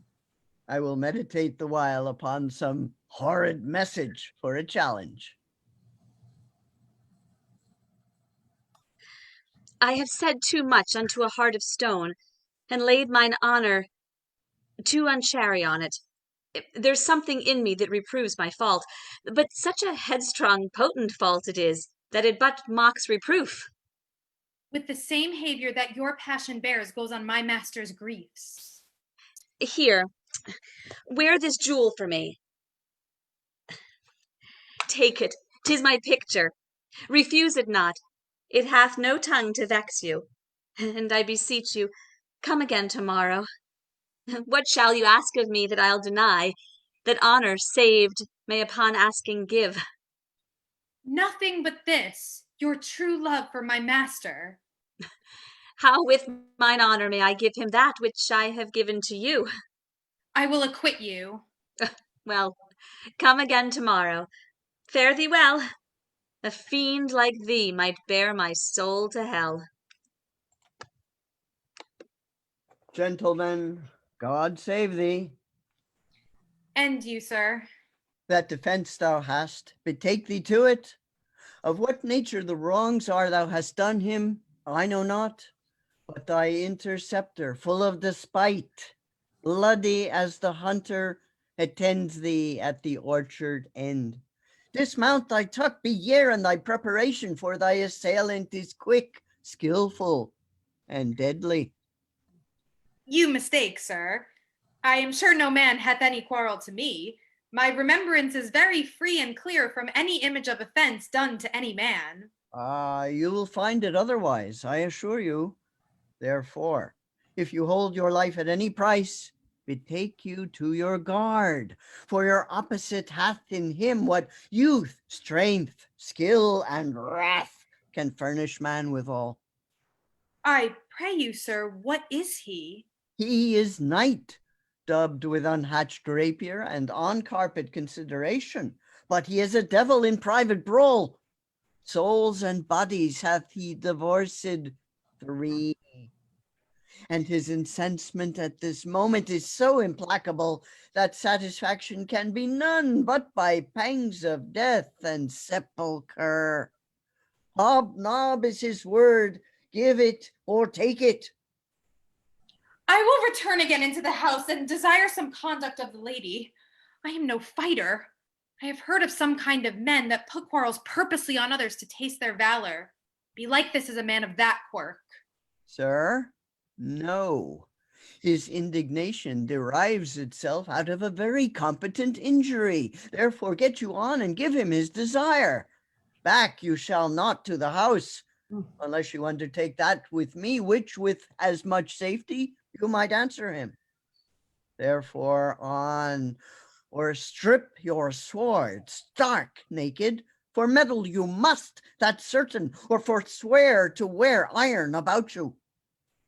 This is as uncivil as strange. I beseech you, do me this courteous office as to know of the knight what my offense to him is. It is something of my negligence, nothing of my purpose.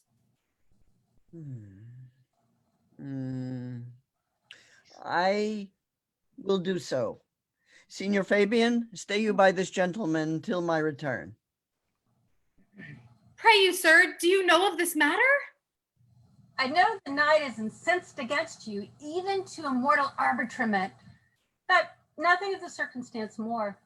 I beseech you, what manner of man is he? Oh, nothing of that wonderful valor that promised to read him by his form as you were like to find him in the proof of his valor.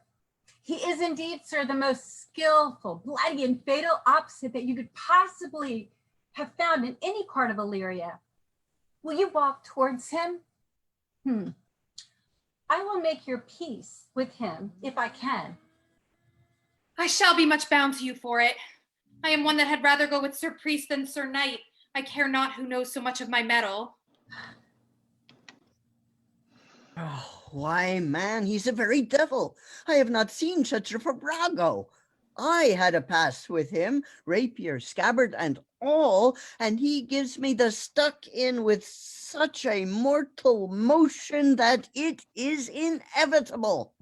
And on the answer, he pays you as surely as your feet hits the ground they step on. They say he has been fencer to the Sophie. Pox on it, I'll not meddle with him. Oh, aye, but he will not now be pacified. Fabian can scarce hold him yonder. Oh, plague on it. And I thought he'd been valiant, so cunning in fence. I'd have seen him damn near, I'd have challenged him. Let him the matter slip, and I'll give him my horse, Grey Capulet. I'll make the motion. Stand here and make a good show on it. This shall end without the perdition of souls. Marry, I'll ride your horse as well as I ride you.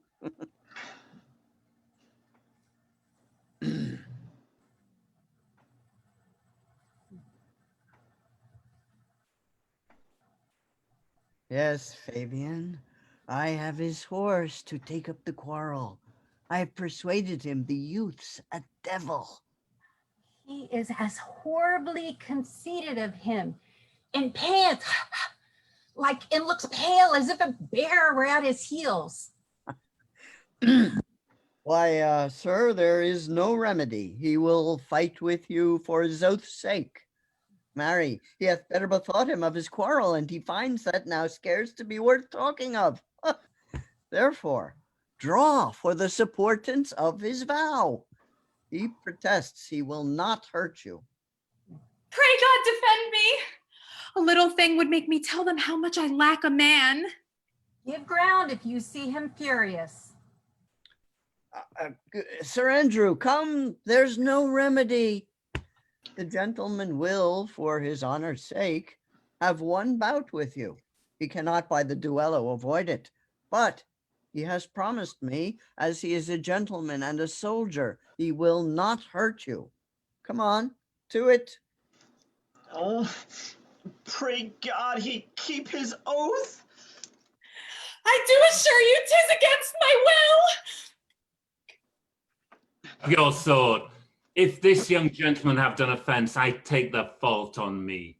If you offend him, I, for one, defy you. You, sir? Why, what are you? One, sir, that for his love dares yet do more than you have heard him brag to you he will. Nay, if you be an undertaker, I am for you. Oh, good Sir Toby, hold! Here come the officers. I'll be with you anon. Pray, sir, put your sword up if you please. Marry, will I, sir? And for that I promised you, I'll be as good as my word. He will bear you easily and reigns well. This is the man. Do thy office. Antonio, I arrest thee at the suit of Count Orsino. You do mistake me, sir. No, sir, no jot. I know your favor well, though now you have no sea cap on your head. Take him away. He knows I know him well. I must obey. This comes with seeking you, but there's no remedy. I shall answer it. What will you do now? Now my necessity makes me ask you for my purse. It grieves me much more than what I cannot do for you than what befalls myself. You stand amazed, but be of comfort. Come, sir, away. I must entreat for some of that money. What money, sir? For the fair kindness you have shown me here, and part being prompted by your present trouble, out of my lean and low ability, I'll lend you something. My having isn't much. I'll make division of my present with you. Hold, there's half my coffer. Will you deny me now? Is it possible that my deserts to you can lack persuasion? Do not tempt my misery, lest it make me so unsound a man as to upbraid you with those kindnesses that I have done for you. I know of none. Nor know I you by voice or any feature. I hate ingratitude more in a man than lying, vainness, babbling drunkenness, or any taint of bite whose strong corruption inhabits our frail blood. Oh, heavens themselves. Come, sir, I pray you go. Let me speak a little.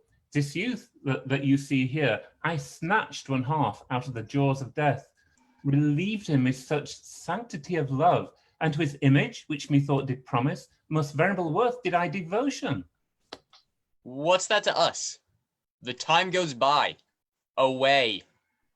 But how vile and evil and idle proves this God. Thou hast, Sebastian, done good features shame. In nature there's no blemish but the mind. None can be called deformed but the unkind. Virtue is beauty, but the beauteous evil are empty trunks flourished by the devil. The man grows mad. Away with him. Come, come, sir. Oh, lead me on. Methinks his words do from such passion fly, that he believes himself, so do not I. Prove true, imagination, oh, prove true, that I, dear brother, be now taken for you. Come hither, knight. Come hither, Fabian. We'll whisper o'er a couplet or two of most sage saws. He named Sebastian. I my brother know, yet living in my glass. Even such and so in favor was my brother. And he went still in this fashion, color, ornament, for him I imitate. Oh, if it prove tempests are kind and salt waves fresh in love.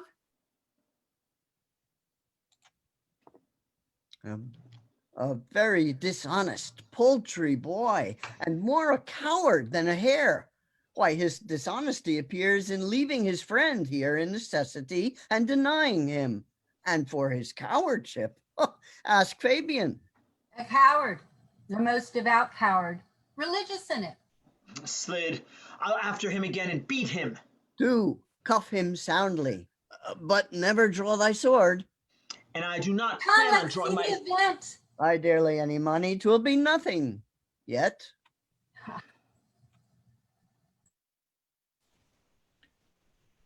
Act 4, Scene 1. Will you make me believe that I am not sent for you? Go to, thou art a foolish fellow. Let me be clear of thee. Well held thou to faith. No, I do not know you, nor am I not sent to you by my lady to bid you come speak with her, nor your name is not Master Cesario, nor this is not my nose neither. Nothing that is so is so. I prithee, vent thy folly somewhere else. Thou knowest not me. Vent my folly. He has heard the word of some great man, and now applies it to a fool. Vent my folly. I'm afraid this great lubber of the world will prove a cockney. I prithee now, ungrid thy strangers, and tell me what I shall vent to my lady. Shall I vent to her thou art coming? I prithee, foolish Greek, depart from me. There's money for thee. If you tarry longer, I shall give worse payment. By my troth, thou hast an open hand. These wise men that give fools money get themselves good report after 14 years' purchase. Now, sir, have I met you again? There's for you. Wait, there's for thee, and there, and there. Are all the people mad? Hold, sir, or I'll throw your dagger o'er the house. This I will tell my lady straight. I would not be in some of their coats for 2 pence. Oh, come on, sir, hold. Nay, let him alone. I'll go another way to work with him. I'll have an action of battery against him, if there be any law in Ilaria. Though I struck him first, yet it's no matter for that. Let go thy hand. Oh, come, sir, I will not let you go. Oh, come, my young soldier, put up your iron. You are well fleshed. Come on. I will be free from thee. Wouldst thou now? Oh, what nay then? I must have an ounce or two of his malapert blood from you. Toby, hold! On thy life I charge thee, hold! Madam, Will it be ever thus? Ungracious wretch, fit for the mountains and the barbarous caves, where manners ne'er were preached. Out of my sight! Be not offended, dear Cesario. Rudesby, be gone. I prithee, gentle friend, let thy fair wisdom, not thy passions, sway in this uncivil and unjust extent against thy peace. Go with me to my house, and hear thou there how many fruitless pranks this ruffian hath botched up, that thou thereby mayst smile at this. Thou shalt not choose but go. Do not deny. Beshrew his soul for me.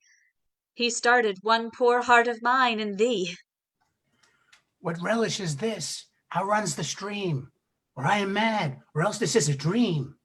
That fancy still my sense and let the steep.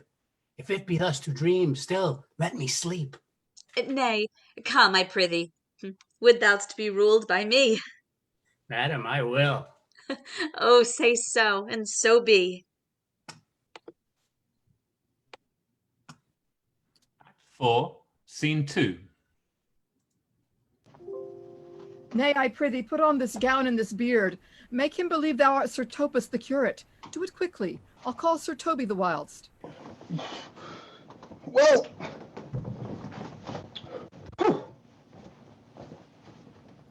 well, I'll put it on, and I will dissemble myself in it. And I were the first that ever dissembled in such a gown.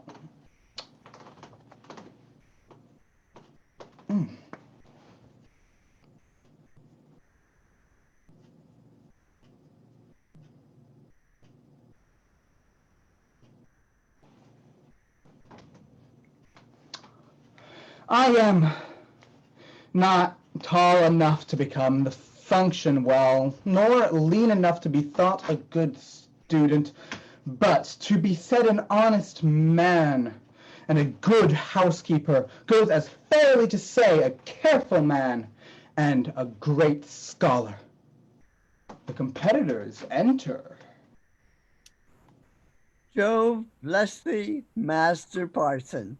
Buenos dias, Sir Toby, for as the old hermit of Prague, that never saw pen and ink, very witly said to a niece of King Gorboduc, that is.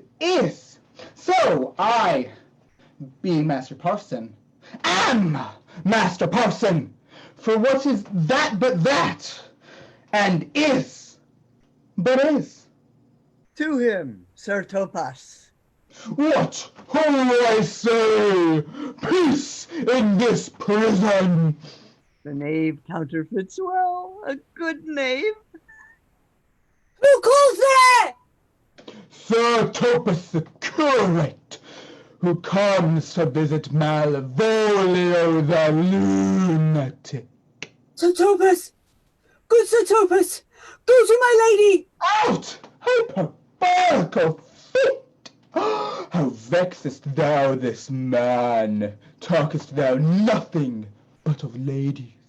Well said, Master Parson. Sir Topas! Never was man thus wronged! Good Sir Topas! Do not think I am mad. They have laid me here in hideous darkness. Fie, thou dishonest Satan!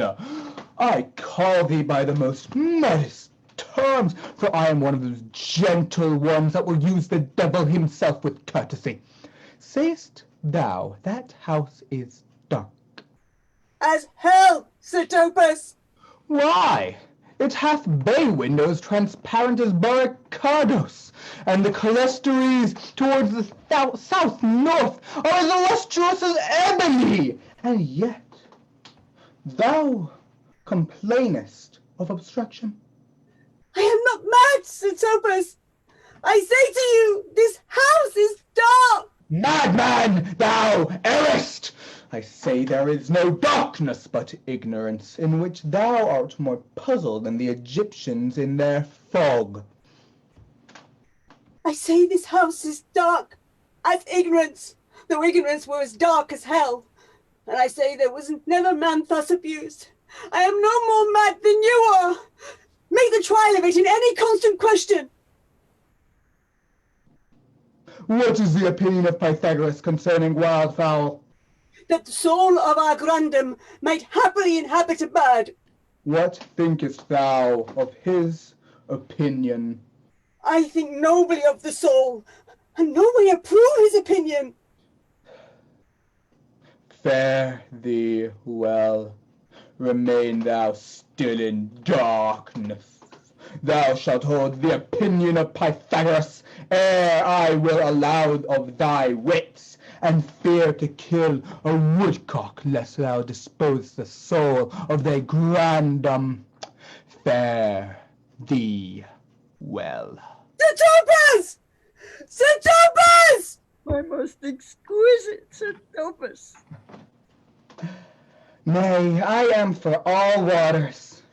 Thou mightest have done this without thy beard and gown. He sees thee not. To him in thine own voice, and bring me word how thou find'st him. I would we were well rid of this knavery. He may be conveniently delivered. I would he were, for I am now so far in offense with my niece that I cannot pursue with any safety this sport the upshot. Come by and by to my chamber.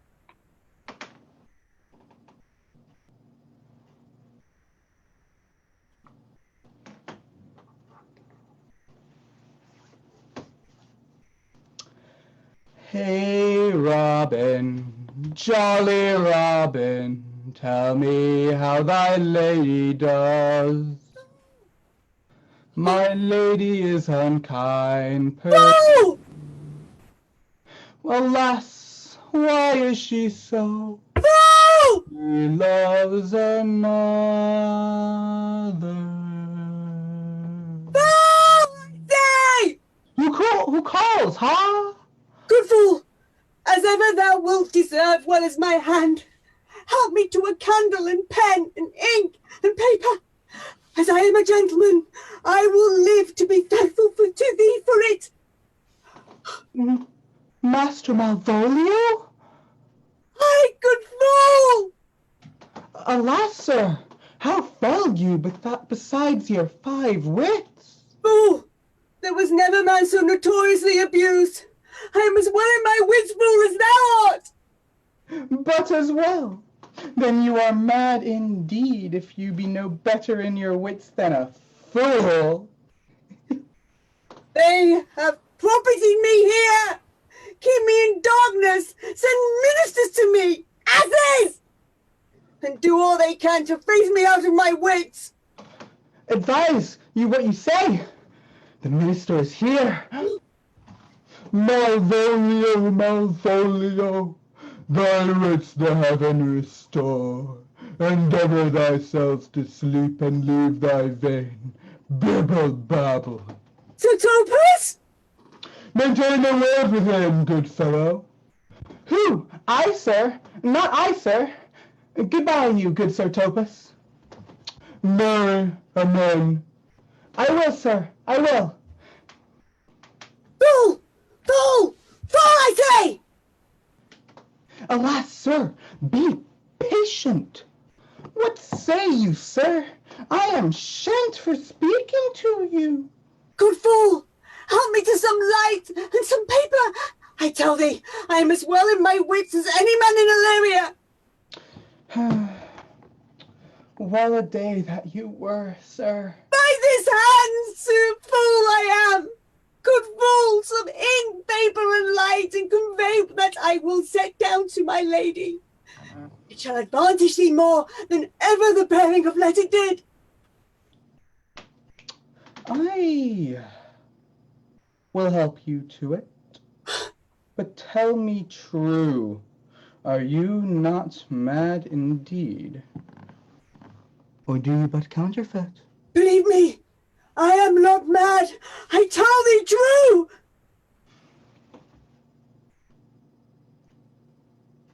Nay, I'll never believe a madman till I see his brain.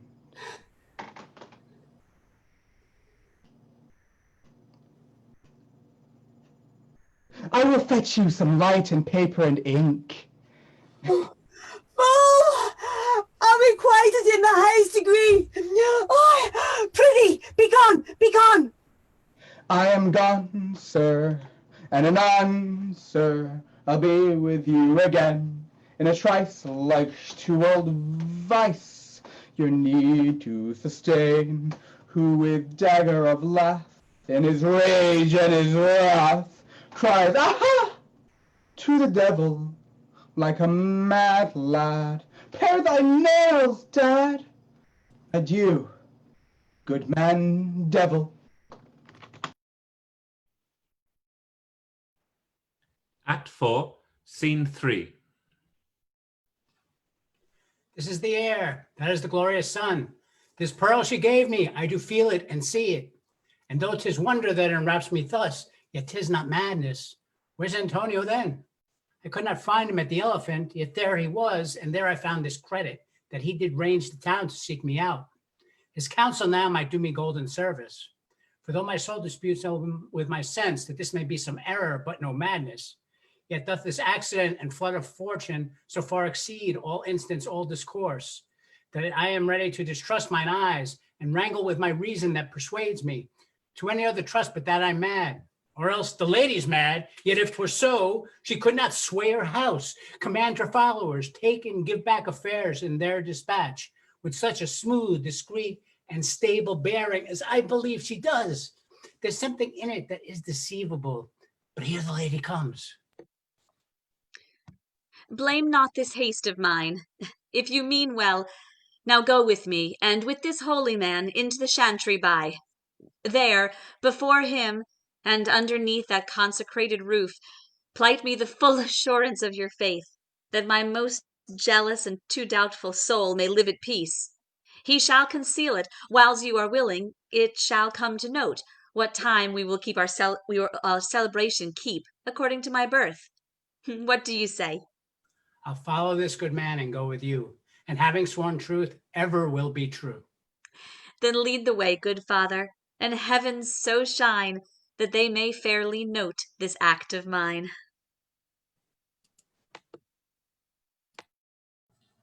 Act 5, Scene 1.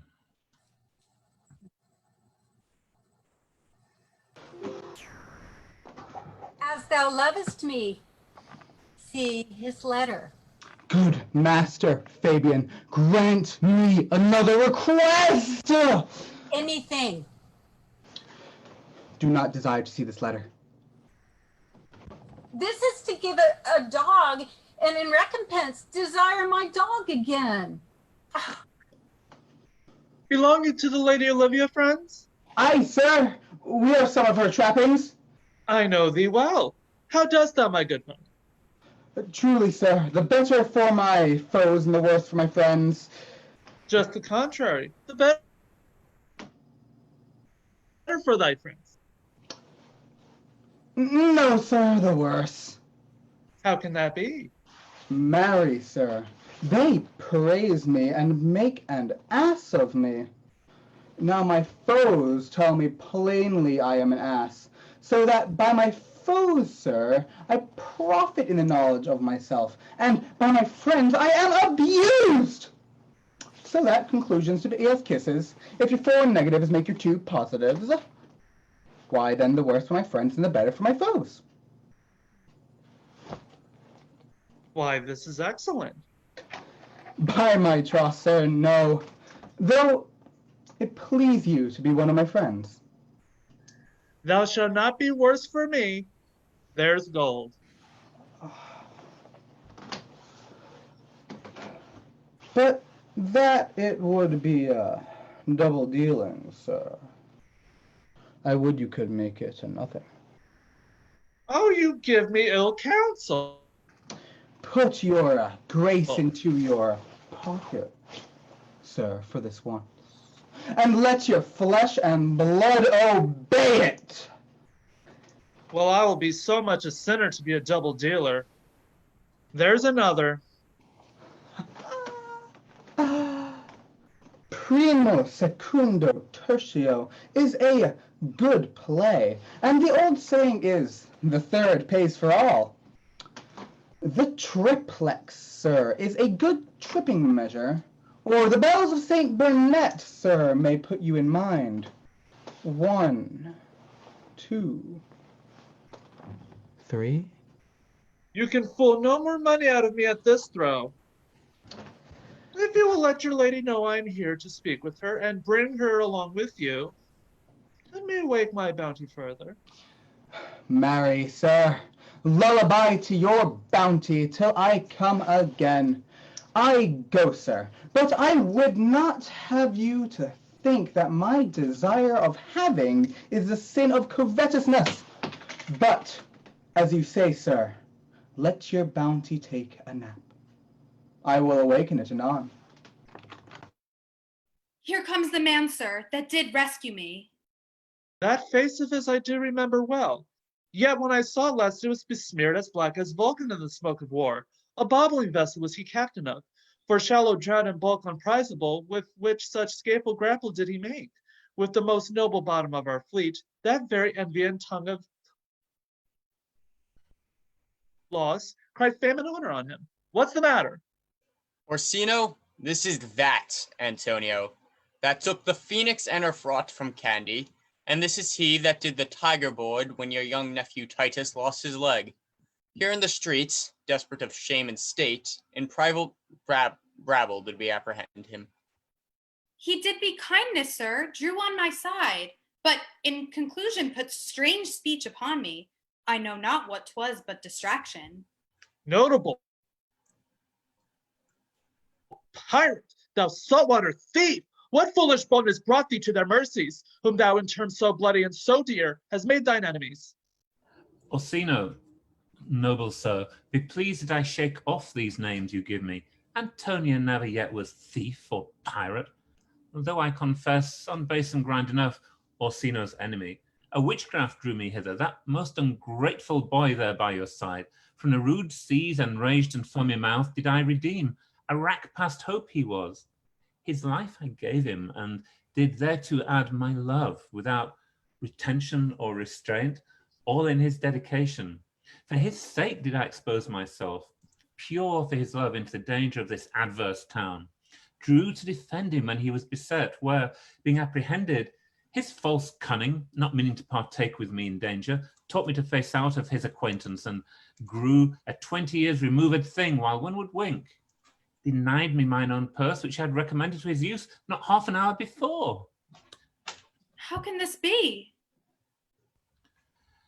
When came he to this town? Today, my lord, and for 3 months before. No interim, not a minute's vacancy. Both day and night did we keep company. Here comes the Countess. Now heaven walks on earth. But for thee, fellow, thy words are madness. 3 months this youth have tended upon me, but more of that anon.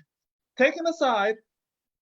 What would my lord, but that he may not have, wherein Olivia may seem serviceable? Cesario, you do not keep promise with me. Madam? Gracious Olivia. What do you say, Cesario? Good, my lord. My lord would speak, my duty hushes me. If it be aught to the old tune, my lord, it is as fat and fulsome to mine ear as howling after music. Still so cruel. Still so constant, lord. What to perversedness, you uncivil lady, to whose ingrate and inauspicious altars my soul the faithless offerings have breathed out, that ever devotion tendered. What shall I do? Even when it please my lord, that shall become him. Why should I not? Had I the heart to do it, like to the Egyptian thief at point of death, kill what I love? A savage jealousy that sometimes savors nobly. But hear me this. Since you to none regardance cast my fief, and that I partly know the instrument that screws me from my true place in your favor, live you the marble-breasted tyrant still, but this your minion, whom I know you love, and whom, by heaven, I swear I tender dearly, him will I tear out of that cruel eye where he sits crowned in his master's spite. Come, boy, with me. My thoughts are ripe in mischief. I'll sacrifice the lamb that I do love to spite a raven's heart within a dove. And I, most jocund, apt, and willing, to do you rest 1,000 deaths would die. Where goes Cesario? After him I love, more than I love these eyes, more than my life, more by all mores than ever I shall love wife. If I do feign you witnesses above, punish my life for tainting of my love. Ay, me detested. How am I beguiled? Who does beguile you? Who does do you wrong? Hast thou forgot thyself? Is it so long? Call forth the Holy Father. Come away. Whither, my lord? Cesario, husband, stay. Husband? I, husband. Can he that deny? Her husband, sirrah? No, my lord, not I. Alas, it is the baseness of thy fear that makes thee strangle thy propriety. Fear not, Cesario. Take thy fortunes up. Be that thou know'st thou art, and then thou art as great as thou fearst. Oh, welcome, father. Father, I charge thee by thy reverence here to unfold, though lately we intended to keep in darkness what occasion now reveals before 'tis ripe, what thou dost know hath newly passed between this youth and me. A contract of eternal bond of love, confirmed by mutual joinder of your hands, attested by the holy close of lips, strengthened by interchangement of your rings, and all the ceremony of this compact, sealed in my function by my testimony, since when my watch had told me toward my grave I have traveled but 2 hours. Oh, thou dissembling cub! What wilt thou be when time hath sowed a grizzle on thy case? Or will not else thy craft so quickly grow, that thine own trip shall be thine overthrow? Farewell, and take her, but direct thy feet where thou and I henceforth may never meet. My lord, I do protest. Oh, do not swear. Hold little faith, though thou hast too much fear. For the love of God, a surgeon! Send one presently to Sir Toby. What's the matter? Has broke my head across, and has given Sir Toby a bloody coxcomb too. For the love of God, your help! I had rather than 40 pound I were at home. Who has done this, Sir Andrew? The Count's gentleman, one Cesario. We took him for a coward, but he's the very devil incarnate. My gentleman, Cesario? Oh, lifelings, here he is. You broke my head for nothing, and that I did. I was set on to do by Sir Toby. Why do you speak to me? I never hurt you. You drew your sword upon me without cause, but I bespake you fair and hurt you not. If a bloody coxcomb be a hurt, you have hurt me. I think you set nothing by a bloody coxcomb. Here comes Sir Toby halting. You shall hear more. But if he had not been in drink, he would have tickled you other gates than he did. How now, gentlemen? How is it with you? That's all one has hurt me, and there's the end on't.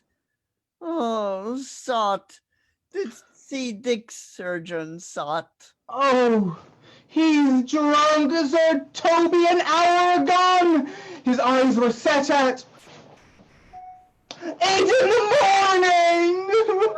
Oh, then he's a rogue and a passy measures paven. I hate a drunken rogue. Away with him. Who hath made this havoc with them? I'll help you, Sir Toby, because we'll be dressed together. Will you help?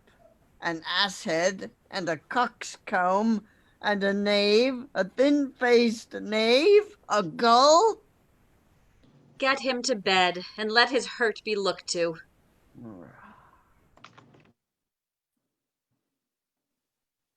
I'm sorry, madam, I have hurt your kinsman. But had it been the brother of my blood, I must have done no less with wit and safety. You throw a strange regard upon me, and by that I do perceive it hath offended you. Pardon me, sweet one, even for the vows we made each other but so late ago. One face, one voice, one habit, and two persons. A natural perspective that is and is not. Antonio, oh, my dear Antonio, how have the hours racked and tortured me since I have lost thee? Sebastian, are you... Fearest thou that, Antonio? How have you made division of yourself? An apple cleft in two is not more twin than these two creatures. Which is Sebastian? Most wonderful. Do I stand there? I never had a brother, nor can that be that deity my nature of here and everywhere. I had a sister whom the blind waves and surges have devoured. Of Charity, what kin are you to me? What countrymen? What name? What parentage? Of Messalene, Sebastian was my father. Such a Sebastian was my brother too.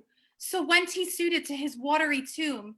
If spirits can assume both form and suit, you come to fright us. A spirit I am indeed, but am in that dimension grossly clad, which from the womb I did participate. Were you a woman as the rest goes even, I should my tears let fall upon your cheek and say, thrice welcome, drowned Viola. My father had a mole upon his brow. And so had mine. And died that day when Viola from her birth had numbered 13 years. Oh, that record is lively in my soul. He finished indeed his mortal act that day that made my sister 13 years.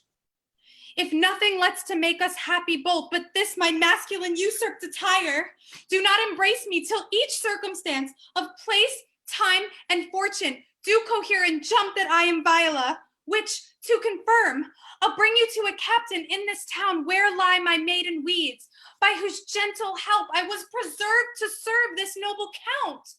All the occurrence of my fortune since hath been between this lady and this lord. So comes it, lady, you have been mistook. But nature to her bias drew in that you would have been contracted to a maid. Nor are you therein by my life deceived. You are betrothed both to a maid and man. Be not amazed, right noble is his blood. If this be so, as yet the glass seems true, I shall have shared this most happy rack. Boy, thou hast said of me to me 1,000 times, thou never shouldst love a woman like to me. And all those sayings will I overswear, and all those swearings keep as true in soul as doth that orbit continent the fire that severs day from night. Give me thy hand, and let me see thee in thy woman's weeds. The captain that did bring me first on shore hath my maid's garments. He, upon some action, is now in durance at Malvolio's suit, a gentleman and follower of my lady's. He shall enlarge him. Fetch Malvolio hither.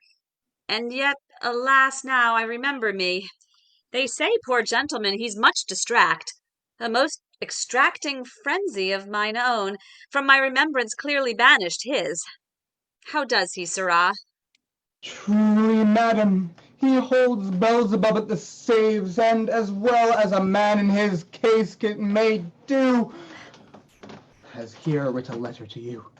I should have given it to you today morning, but as a madman, vespitals are no gospels, so it skills not much when they're delivered. Open it and read it.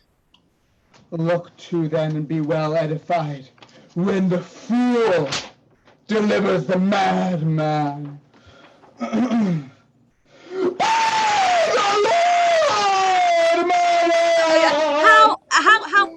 How now?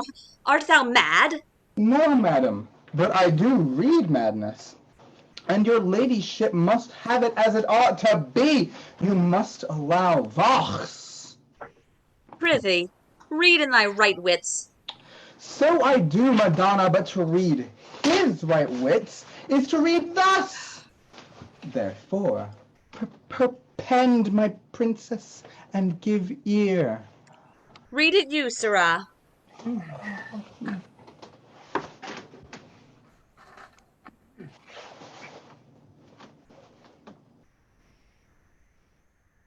By my lord, madam, you wronged me, and the world shall know it. Though you have put me into darkness and given your drunken cousin rule over me, yet have I the benefit of my senses as well as your ladyship. I have your own letter that induced me to the semblance I put on, with the which I doubt not, but to do myself much right or you much shame. Think me as you please. I leave my duty a little unthought of and speak out of my injury. The madly used Malvolio. Did he write this? Aye, madam. This savors not much distraction. See him delivered, Fabian. Bring him hither. My lord, so please you, these things further thought on, to think me as well a sister as a wife, one day shall crown the alliance on it, so please you, here at my house and at my proper cost. Madam, I am most apt to embrace your offer. Your master quits you, and for your service done him, so much against the metal of your sex, so far beneath your soft and tender breeding, and since you called me master for so long, here is my hand. You shall from this time be your master's mistress. A sister, you are she. Is this the madman? Aye, my lord, the same. How now, Malvolio? Madam, you have done me wrong, notorious wrong. Have I, Malvolio? No.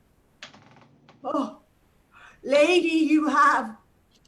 Pray you, peruse that letter. You must now not deny it is your hand. Write from it if you can, in hand or phrase, or say it is not your Tis not your skull, not your invention. You can say none of this. Well, grant it then. And tell me, in the modesty of honor, why you have given me such clear lights of favor, bade me come smiling and cross-gartered to you, to put on yellow stockings and to frown upon Sir Toby and the lighter people. And acting this in an obedient hope, why have you suffered me to be imprisoned, kept in a dark house, visited by the priests, and made the most notorious geck and gull that e'er invention played on? Tell me why. Alas, Malvolio, this is not my writing, though I must confess, much like this character, but out of question 'tis Maria's hand. And now I do bethink me it was she first told me thou wast mad, then camest in smiling, and in such forms which here were presupposed upon thee in the letter. Prithee, be content. This practice hath most shrewdly passed upon thee, but when we know the grounds and authors of it, thou shalt be both the plaintiff and the judge of thine own cause. Good madam, hear me speak, and let no quarrel nor no brawl to come paint the condition of this present hour, which I wondered at. In hope it shall not, I most freely confess myself and Toby set this device against Malvolio here upon some stubborn and courteous parts we had conceived against him. Maria writ the letter at Sir Toby's importance, in recompense where he hath married her. How with a sportful malice it was followed, may rather pluck on laughter than revenge, if that the injuries be justly weighed, that have on both sides passed. Alas, poor fool, how they have baffled thee. Why, some are born great, some achieve greatness, and some have greatness thrust upon them.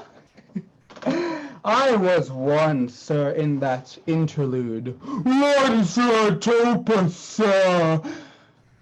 But that's all one. Pay the Lord, fool! I am not mad!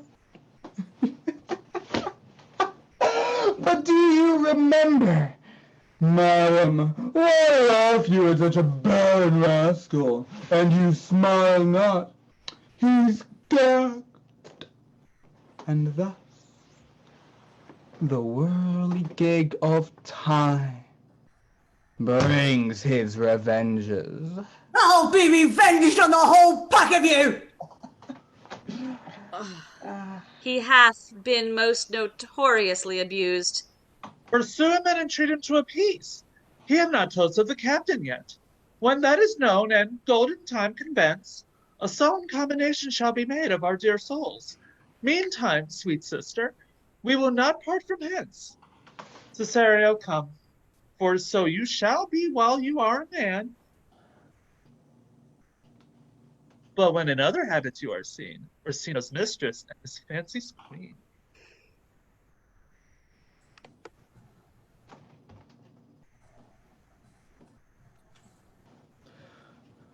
When that I was and a little tiny boy, with hey ho, the wind and the rain, a foolish thing was but a toy, for the rain it raineth every day.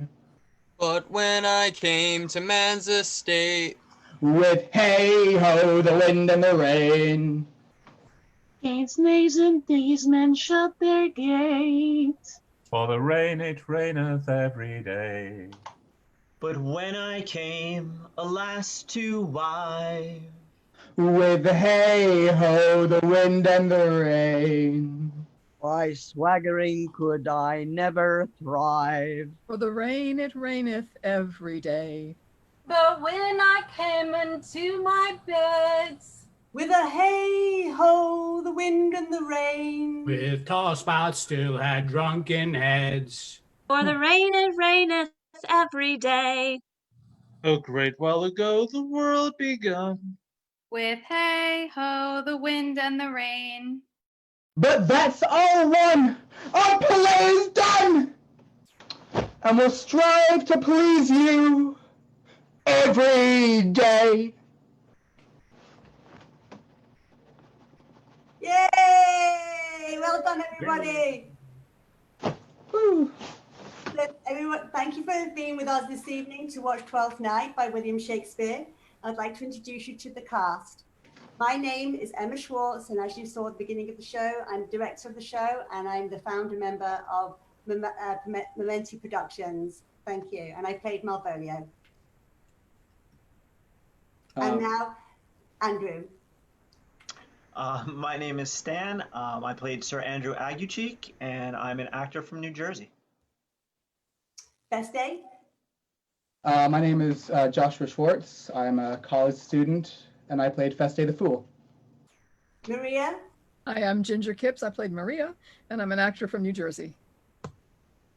Officer and Curio. and servant. And servant, yes. I'm TJ Cook, and I'm a sophomore in high school.